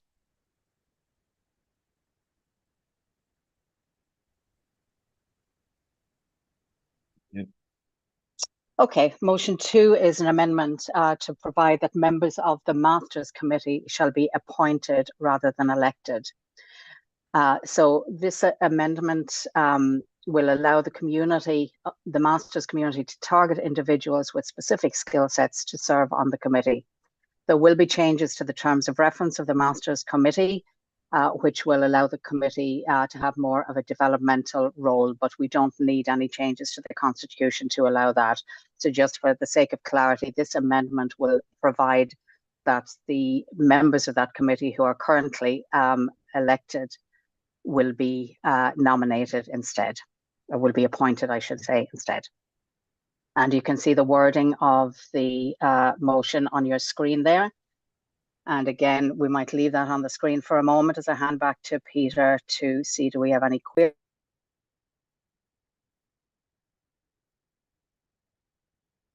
Sarah, I'll just ask, have we any questions in the chat box anywhere?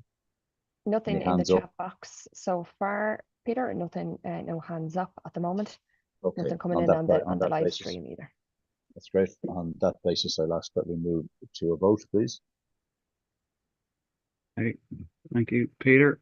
So moving on to motion 2. So the question being asked is, are you in favour of the amendment to provide that members of the Masters Committee will be appointed rather than elected? And could we ask everyone to vote yes or no for this, please?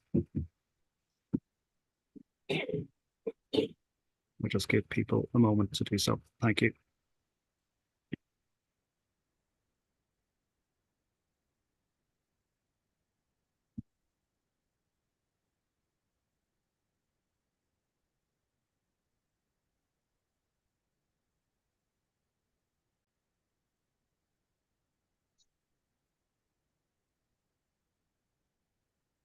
Okay, Peter, so we have, excuse me, we have 102 out of 108 that have cast their vote at this point. So if you want to leave it another 10 to 15. Another 5 seconds, 5 Andy, seconds, and then there's yeah. a full minute up. Yeah. Okay, that's great. And the final results as we see them are 103 of 108 eligible votes cast, 96 votes in favour of the motion and 7 votes against the motion on that basis. 93% for, 7% against, and the motion is carried. Thanks, Andy. Thanks, Peter. So, Mary, if we can move on to motion number 3, please. Okay, thank you, Peter. This is the third and the final of the special resolutions. And this is an amendment to the Constitution to allow water polo clubs to nominate a non-water polo club member to the National Water Polo Committee. The background to this is that currently the M&A do not allow for anyone who is not a member of a water polo club to be nominated for a position on the committee. The current chairperson, who is not a member of a water polo club, was co-opted to the role and has brought a very valuable independent perspective to the National Water Polo Committee. So this amendment would allow, but I should emphasise that it won't require, but would allow water polo clubs to nominate a non-water polo club member. And I would also clarify that that nominee must be a member of a Swim Ireland club. There won't be any change to the relevant article in the M&A, which states that the majority of members of that committee must be actively involved in the sport of water polo. And we might move on to the wording, and we leave that up on the screen again while I move back to Peter to see if there are any questions and to run the poll. All right. Sarah Kelly, any observations or questions there? No questions coming into the chat box on that motion, Peter. No hands up currently either. Okay, on that basis, we'll move to a vote on this, the third motion. Thank you, Peter. So for motion 3, the question is being asked, are you in favour of the amendment to allow water polo clubs to nominate a non-water polo club member to the National Water Polo Committee? Could we ask everyone to vote yes or no to that, please, and we'll give it a minute or so. Thank you.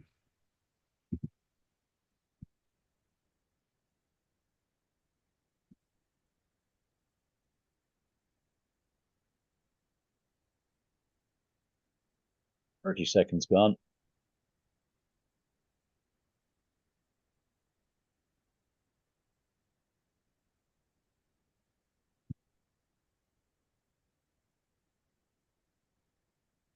Okay, 45 seconds gone. We'll give it 15 more. And then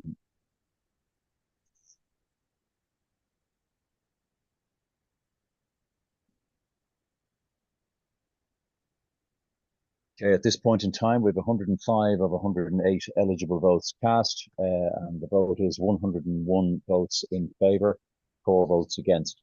So we have a 96% vote in favour of the motion, 4% against. On that basis, I deem the motion to be carried. Turn back over to yourself, Mary, if you want to pass on then to Mary Hockney for motion number 4. Okay, thanks, Peter. This is motion 4, which is an ordinary motion, and just a reminder that it is 50% plus 1 of votes cast in favour in order to pass. And I just hand over to Mary Hockney, then our Skill Set Board Director. Good evening, everybody. I've been asked to present the motion for the proposed increase in membership fees on behalf of the board. Swim Ireland's Memorandum and Articles of Association specify that the annual affiliation fee in respect of most of the categories of membership is set by you, the membership, at this AGM. The motion proposes that the fees be set for each of the next 3 years, as set out in a table which you will see on the next slide. This is the first time that we as a board have come before you to seek an increase in fees since 2018. If accepted this evening, the increase will come into effect from the 24-25 registration period. So here's the table, and as you can see, currently the competitor fee is €45. It will increase annually by €5 to a figure of 60 in 2026. That's for the 3 southern regions. In Swim Ulster and our water polo clubs, currently the fee is €28. And again, it will rise by increments of €5 annually to a fee of 37. The reason that the Swim Ulster fee is lower is because the insurance element of the membership fee is currently paid by Swim Ulster. And you can see in the table the different categories across the additional members of families' fees. Next slide. So the reason that we find ourselves coming before you looking for an increase in fees is, like everybody, we have been subjected to rising costs. Some of these are the cost of international travel for our teams. The domestic accommodation charges have skyrocketed. Pool hire has increased. Insurance and purchases to things like our kit for teams, equipment, medals, etc. The board have been looking at cost-cutting measures to try and bring the accounts in order. And some of these things have been vacancies in staffing positions have not been replaced, so we've had some natural wastage there. We've been looking at reviewing some of our suppliers and also looking to try and do some more of our services in-house, like design, website, etc. The board has signed off on a projected budget deficit of 105,000 for the 2024 year. Some of the things that have been driving this, we've had a 41% increase in insurance costs. In 2018, our insurance costs were 81,000. This year, they have cost 114,000. Our national competitions are run to a very high professional level, but that in turn has seen increased costs, changing from 15,000 back in 2018 to 66,000 last year. Even with this proposed fee increase, if it's passed tonight, our fees will either be in line with or even behind some of our other national governing bodies. For example, Cycling Ireland, their current full membership fee is €136. Triathlon Ireland, 79. And Gymnastics Ireland, the competitive membership is 55, the adult membership is 70. So we are in line with other governing bodies with this proposal. If you decide to pass this motion tonight, the funds that will be generated will be used for resilience to support our operational costs, and we will continue as a board to be prudent in our financial governance and looking at ways to keep our accounts in order. We will also be trying to retain, for the retention purposes, we will want to continue to support our regions through the grant scheme and other support systems. The infrastructure, which has received a lot of comment tonight, if we need the funds to continue to support this and also to continue to support the various aquatic disciplines. So it's very important, if we are to continue to do the things that we want to do to keep our strategic plan in line, we need to have a financially viable governing body. So your support in this motion is greatly appreciated. Are there any questions?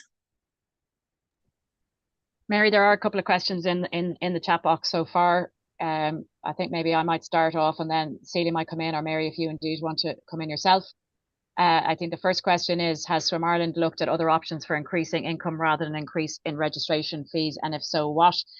I think a couple of those would include, so for example, we are currently working on, and this also feeds into the National Swim Strategy, increased government funding, because from our perspective, we are, and you may or may not be aware of this, swimming, not the aquatics as a whole, but swimming has been identified in national sports policy in the Republic of Ireland as a priority sport, along with running and cycling, on the basis of its ability to take a person through the whole life cycle.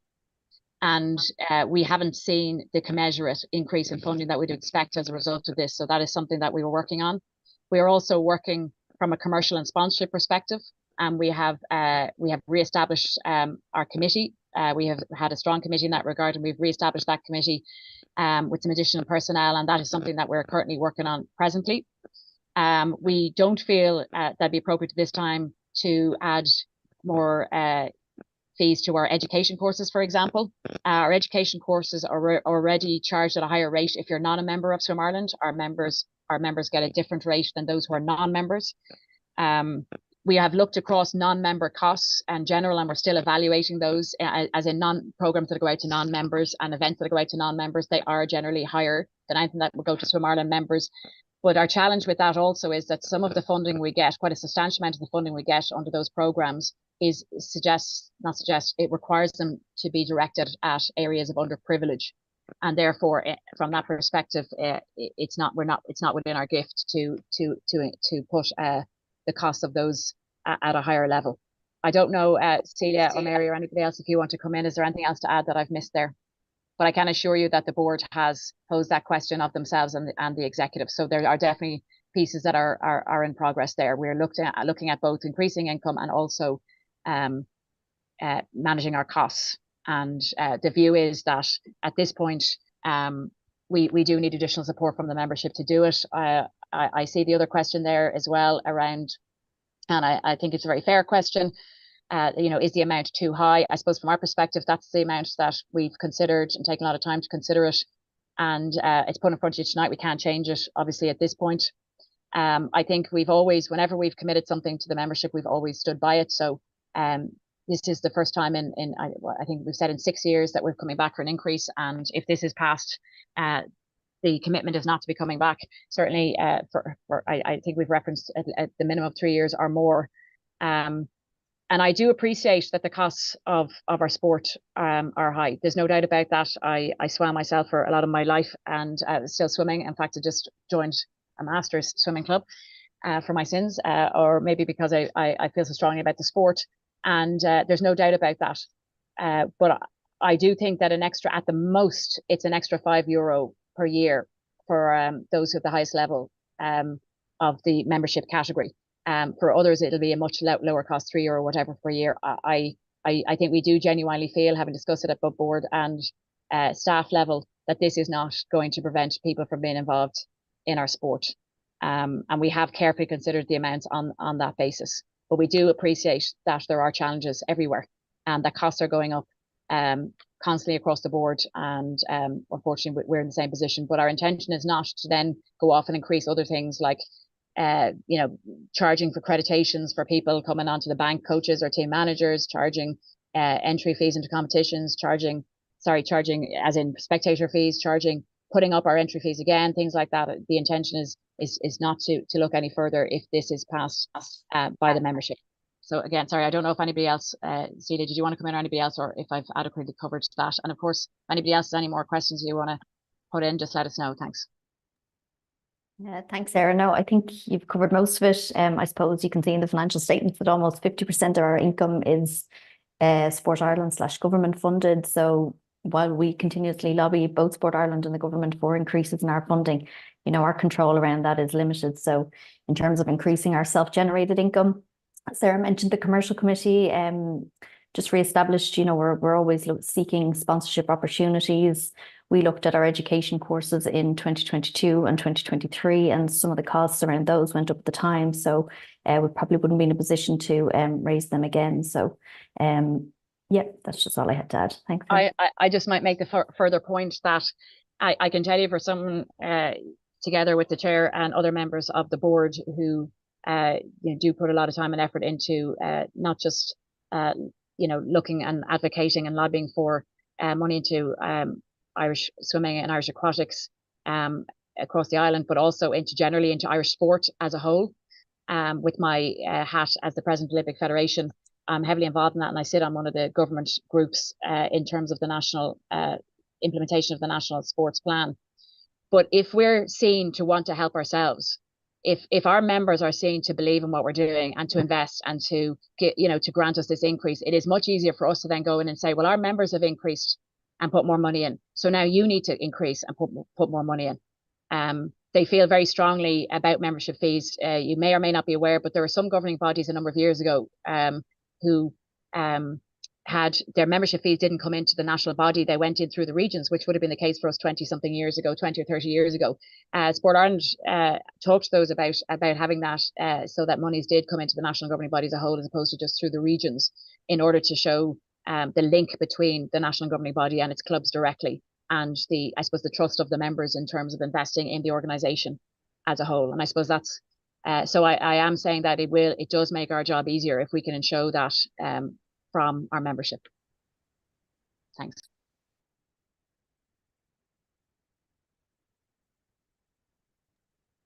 There's no additional questions in the box there to what you've just gone over there, or any of the points that you've covered, unless anybody else has anything they want to pop into the chat box now, or if they want to raise their hand.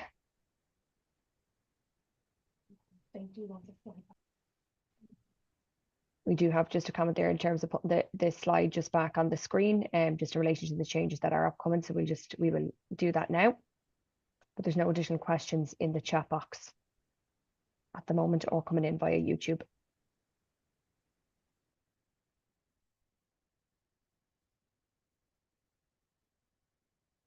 Just time to absorb the numbers again.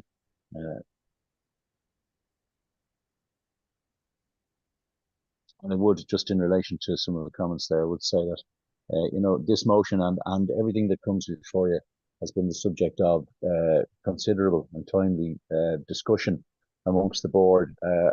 We're fortunate in Swim Ireland that we have a board which has a broad range of skills, a depth of expertise. It has people who are absolutely immersed in our sport.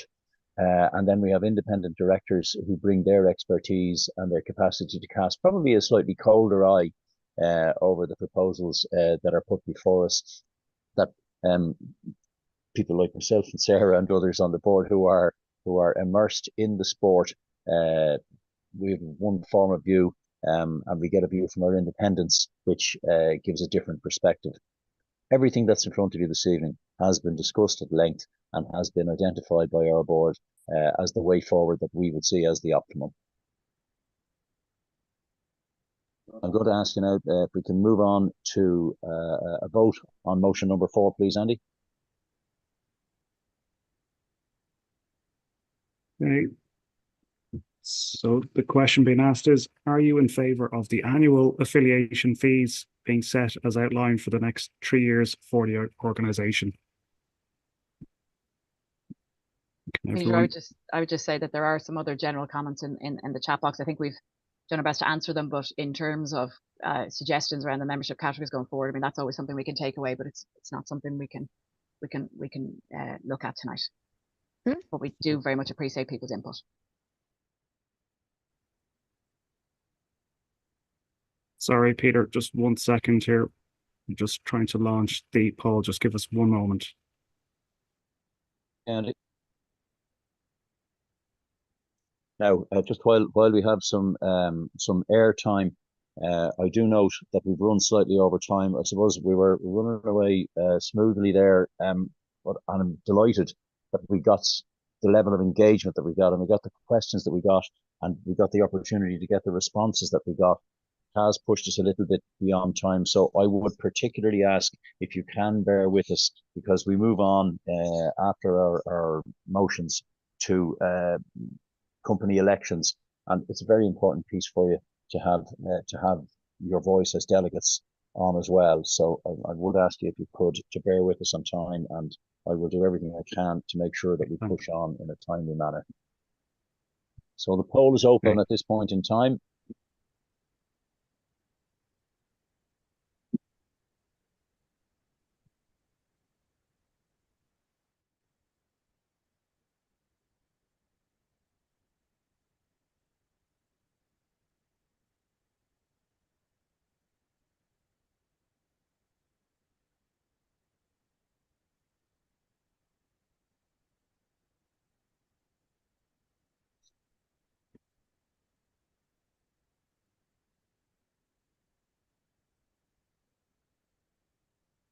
So we have 45 seconds gone at this stage. We have 107 votes in. We'll give another 7 or 8 seconds till a minute is up, and then we'll draw a line. So we have a minute up, and the numbers as they are present, we had 101 of 107 votes cast. The votes are 57 votes in favour, 44 against, and that's a 56% in favour. The majority that's required to carry this motion is 50% plus one. So on that basis, I deem the motion carried. Thank you, Andy. And thank you, Mary, for your presentation earlier on and making that so clear and succinct for us, Mary Hockney and Mary McMorrow for the 3 previous motions.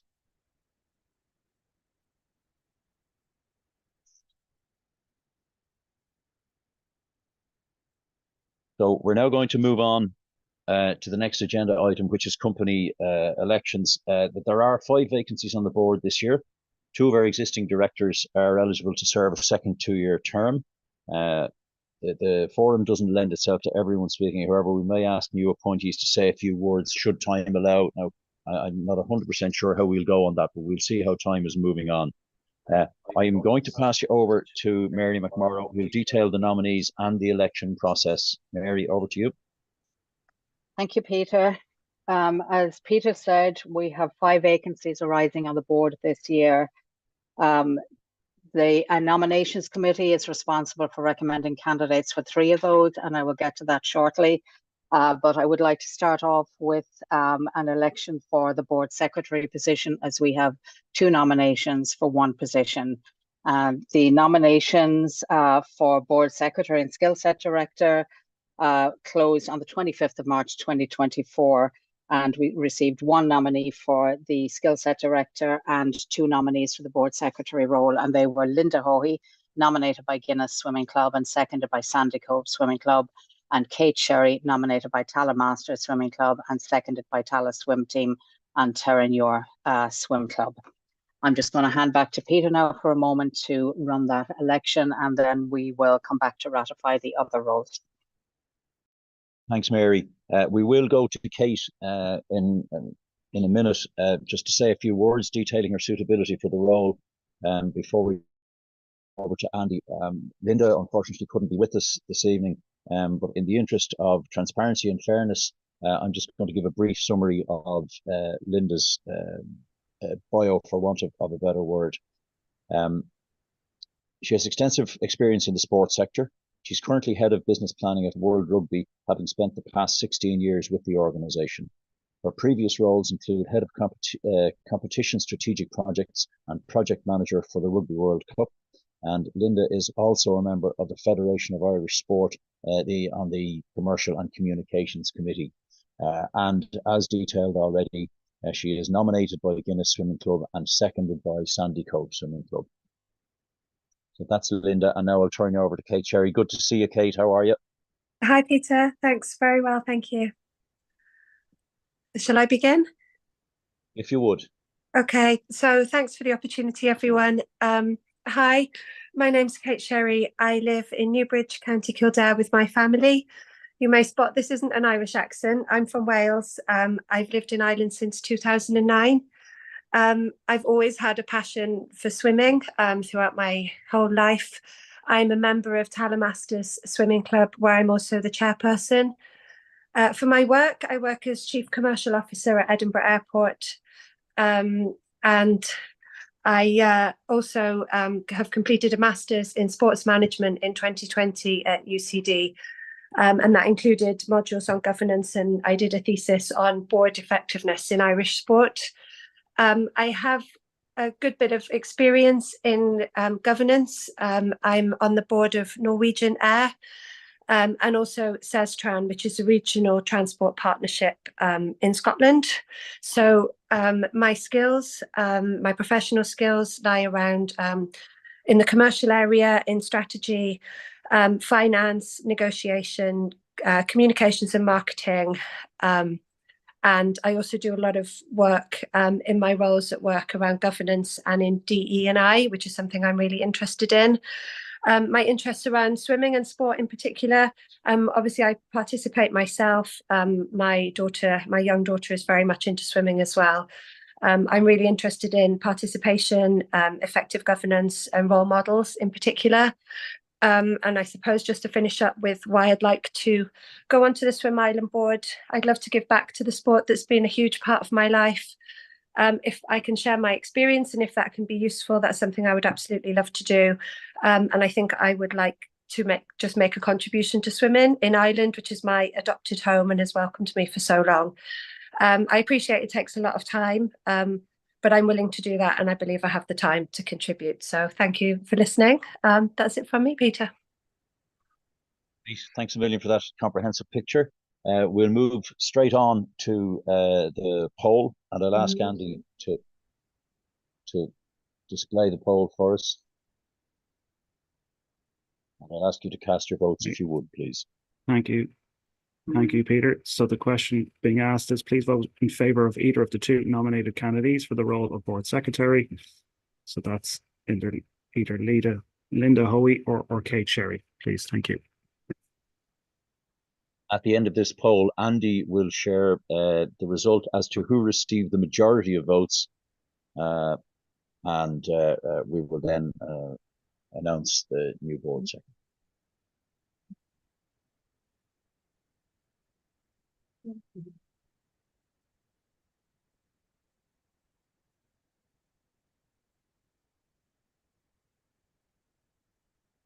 So I'm almost tempted to say it's a tradition now. It's 45 seconds gone. We have 15 seconds left.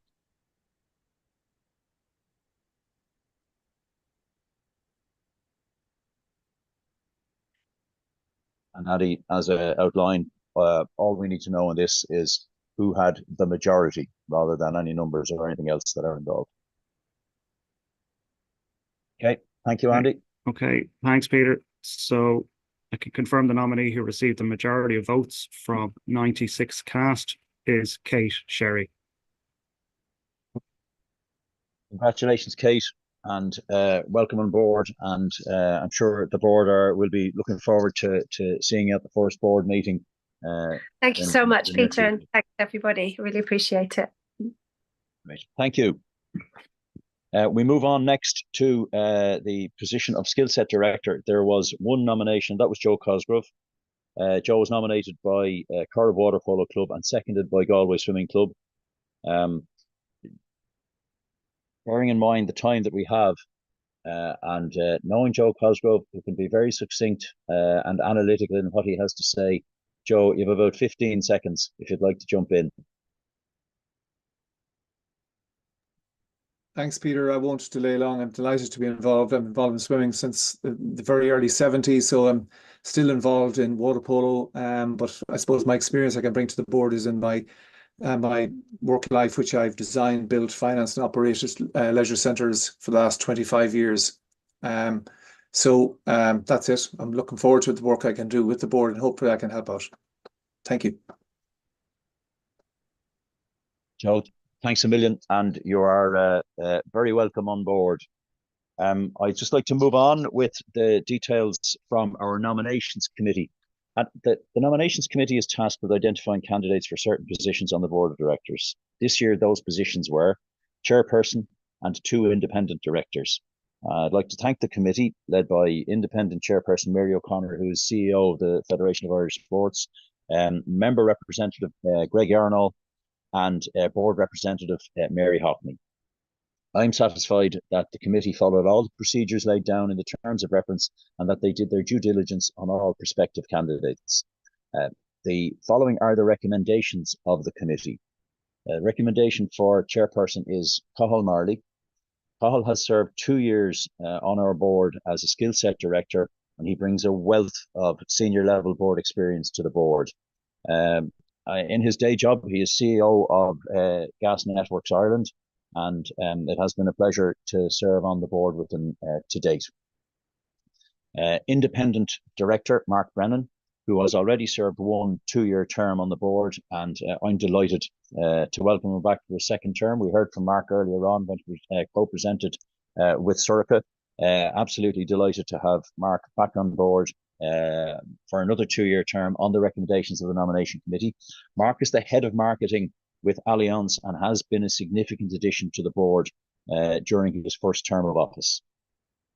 The third name from our nominations committee is Darragh McGinley, who will be a new addition to the board and brings with him a great skill set in digital and social media marketing, an area where we definitely had a gap in where we wanted to go as a board. He has orchestrated some award-winning campaigns for Leinster Rugby and for the FAI, and he is currently head of social media with Indeed. So these are the three names from our nominations committee, and I would ask that we ratify all of these unless we have any objections or observations to be made. And if you have, you may put them in the chat box or raise a hand at this point in time. I think, Peter, you included Joe there as well, didn't you? Sorry, I just didn't hear, so in case I missed it, just to make sure everybody heard it. Yeah. Yes, absolutely. There's nothing in the chat box, Peter, and there's no hands raised at this moment in time. Okay, so with that in mind, we will take it that all of those candidates are now elected to their new positions, and I really, as I head out the door, I would really like to welcome you all on board, and for those of you who are back for a second term. Now, sadly, we are losing some directors this evening, and I want to say fond farewell to two of them in particular, and that is Sorcha Ní Chloirig and Aidan McLaughlin, both of whom have given fantastic service to the board. I would say the two of them are incredibly talented communicators. They have brought their professional and personal skills to play in their time with the board, and they are both people of great intelligence and integrity and professionalism. I have to say it's been a pleasure to serve on the board with them.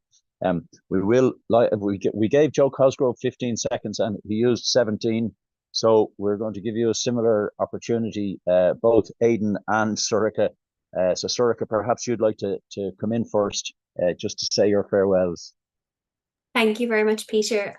Thank you to you, to Sarah, to all the staff, all the board. It's been a huge privilege. I'm delighted to have been able to make a contribution, but I feel like I've got much more out of it than I've given as well. And I'm looking forward to my next experience in the sport. Thank you. Sorcha. Aidan. Peter, I don't think we have Aidan on the call this evening. Aidan is Oslo. Okay. Well, I'm sure Aidan, I know that Aidan, because I was speaking with him, I know that he has enjoyed his time on the board. I know that Aidan has a strong swimming background as well. So I'm hoping that now that he's not directly on the board, he'll have a bit more time for being in the pool. And also, he's another one that I would say, while he may have gone out the door, it will be a revolving door, and we'd like to see him back. Okay, I'm just wondering if we have questions and comments in the box. Sarah, how are we? Yeah, we're going to just go back a bit now, Peter. There's a couple of comments and questions that have come in over the, I suppose, the course of the meeting, and some that we're just going to get back to. I'm just going to go from the bottom up, and there's a question in here just from Guinness. So it was touched on at a high level earlier in the call, but Guinness are looking to have more detail on Swim Ireland's plans for this year's open water season in the Leinster region, specifically given the decision that Leinster Open Sea will not affiliate this year. I might take that, Sarah and Peter. So some of you may not be aware of this, particularly those of you from different regions, but there is an open sea series in Leinster, and there's a body that is involved in sort of coordinating this, and Swim Ireland has taken the decision not to affiliate this body for the season, and on that basis there obviously are implications, and clubs will need to look at this.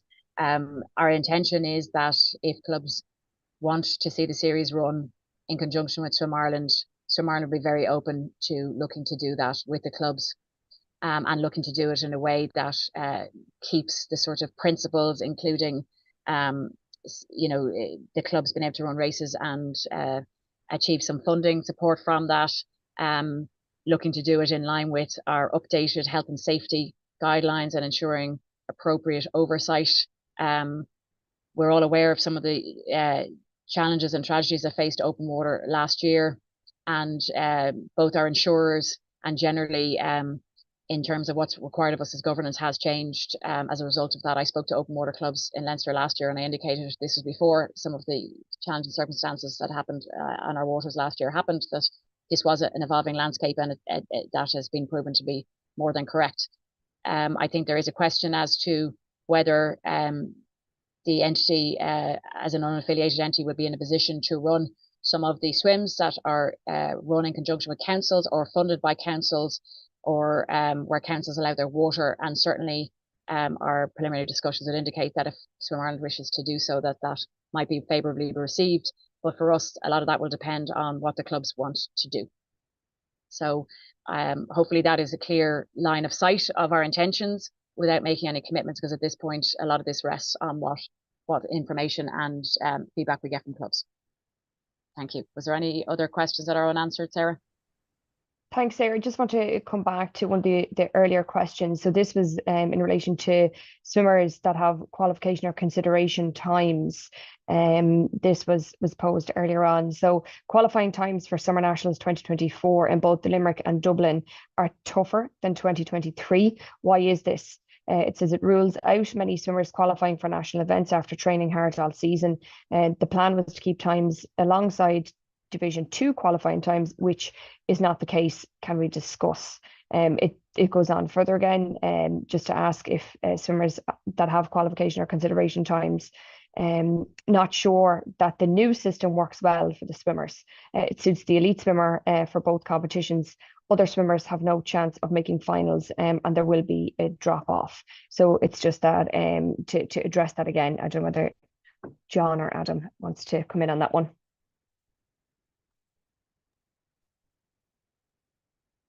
I'm happy to come in if you'd like me to start off. So again, it's a tricky balancing act between having maximum participation at our national competitions and recognising that our national competitions are indeed our national championships, and that when we swim our national events, we are looking to see who our strongest swimmers are on the island, and to have the fastest swimmers swim in finals. And we've also tried to encapsulate a greater number of athletes to have opportunities for second swims at these events by having B finals in the majority of those events. There would be a number of us that would see the fact that our leading swimmers in Ireland compete in our national championships a lot of the time, unless they're away on international duty, as being inspiring to our developing athletes, those that would have aspirations to that level, rather than seeing that as something that causes them a problem.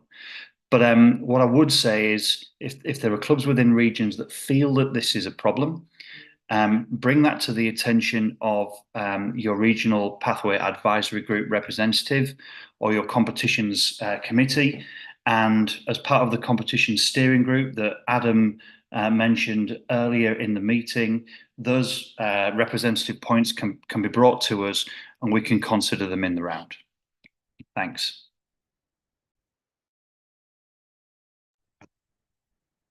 Thanks, John. Just an additional question in there you might take as well. So this comes from Longford, and that says that is well and good, but why get, I think it's meant to be, I think it's written, just rid of Division 2s then?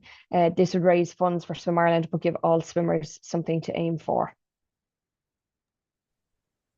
So the times that we had for the national age groups and the national youth and senior championships last year were based on the times that we'd softened considerably because of the COVID pandemic, and that we were worried about dropout within the sport. But if we go back to the original times that we'd set pre-COVID for what was the Division 2 competition at that time, the times now are reasonably aligned. They do progress, and I'm delighted to say that our sport is progressing. So what might have been the 20th or the 30th or the 40th best time in the country for a particular age group 1, 2, 3 years ago is now faster. But we can only cater for a certain amount of swimmers in a national competition. So the times progress because we progressed as a nation. if I could just come in here, I think it's very telling that there's a lot of questions in relation to this, and maybe what we need to do is organise a follow-up to the AGM, a different forum where we maybe deal directly with this issue and the questions around it, in order to allow a wider discussion based on the time tonight, because I can see there's more questions coming in around this as well. So and there's questions still that there's a sense that we need to discuss further. There's a further question saying I would like a follow-up to my question around supporting coaches in terms of mental health, etc. So it seems I think our takeaway tonight would be that we do need a further follow-up on this particular discussion. So if people are comfortable with that, we'll try and answer any further questions, Peter, in the chat box, but if people are comfortable with that, we will commit to organising a further follow-up conversation around this topic in itself. Yeah, thanks, Sarah. I mean, I think that'll be a really good idea. And also, just the conversation that was had this evening will give people an opportunity to reflect before then, and see how that relates to them, to their clubs, and that you know, a really open conversation can be had around it. So thanks for that, and thanks, John. I want to move on to the final appointment that we have, and it's this very important role of Honorary President of Swim Ireland. This year, it is the turn of Ulster Region to appoint. And before calling on Stephen Cuddy, Operation Manager of the Region, to introduce their nominee, I'm going to ask Joe Gavigan, outgoing President, to say a few words. Joe.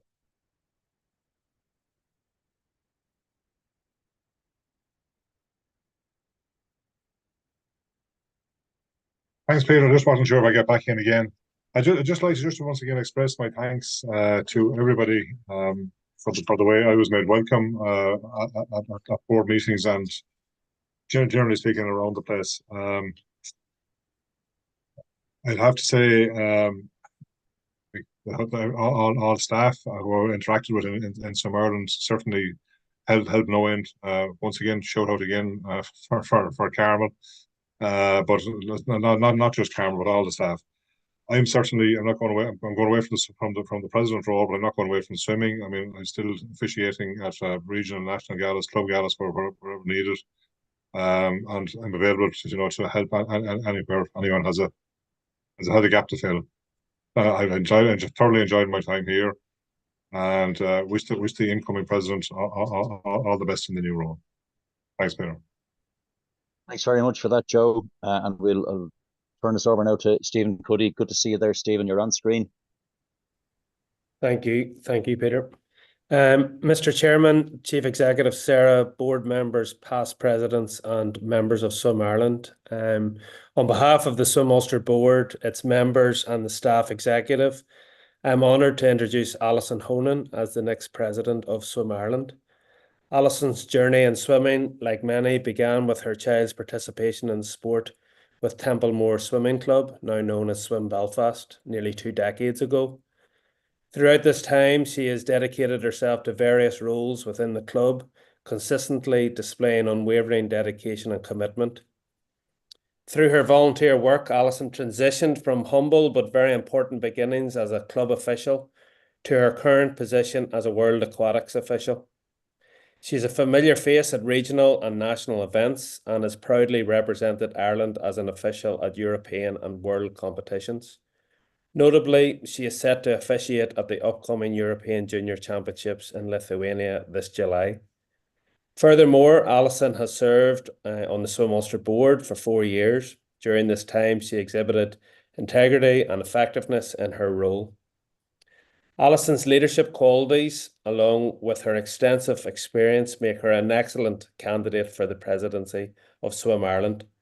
We wholeheartedly support Alison for this position and extend our best wishes to her as she embarks on what looks to be a very exciting year for Swim Ireland. Thank you.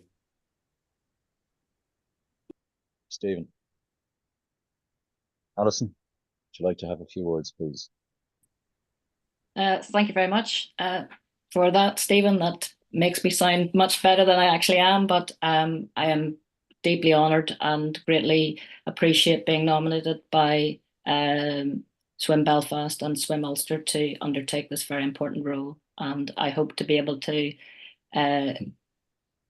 do my best to represent not only swimming, but diving, water polo and open water in whatever capacity I can. And I hope to be able to travel throughout Ireland to be at all different events. So thank you. Listen, I would sincerely like to welcome you as our new president. It's great to have you, and I know that you will make an excellent president in your term. On behalf of Leinster Region, I would now like to propose that Joe Gavigan's name be added to the list of past presidents.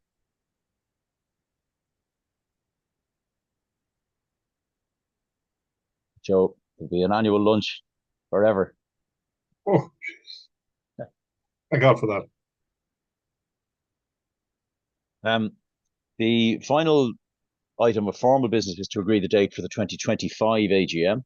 The date proposed by the board is the 29th of April 2025.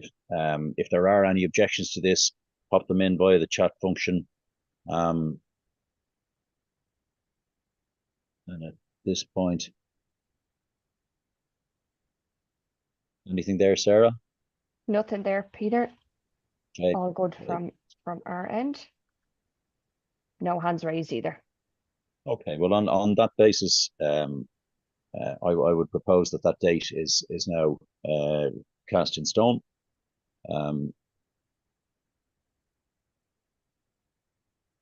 The likelihood is that the format will, in fact, the proposal is that the format will continue in an online format, as it appears to reach out and be available to an awful lot more people than having a full in-person meeting. The time has come for us to close the meeting. I'm going to thank everyone for attending.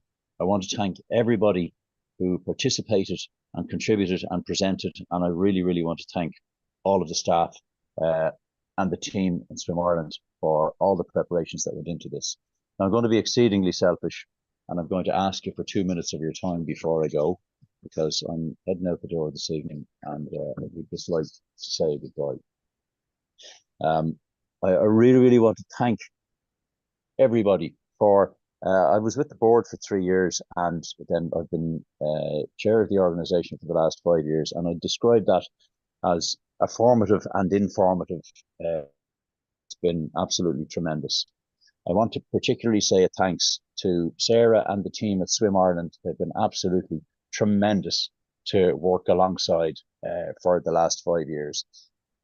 I want to wish the very best to Cathal as incoming chair, Cathal Marley, and to the board, past and present, for all the skills, experience and expertise that they've brought to the time that I was there, and that I know they will continue to do.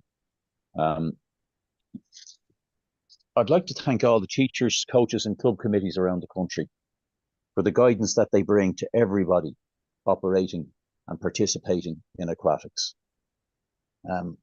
We have a lot of strategic partnerships in Swim Ireland, and I'd like particularly to thank the Department of Sport, Sport Ireland, the other government departments that we liaised with, the local authorities that were mentioned earlier on, the local sports partnerships and other sporting bodies, particularly those who help us in the areas of innovation, community and facilities.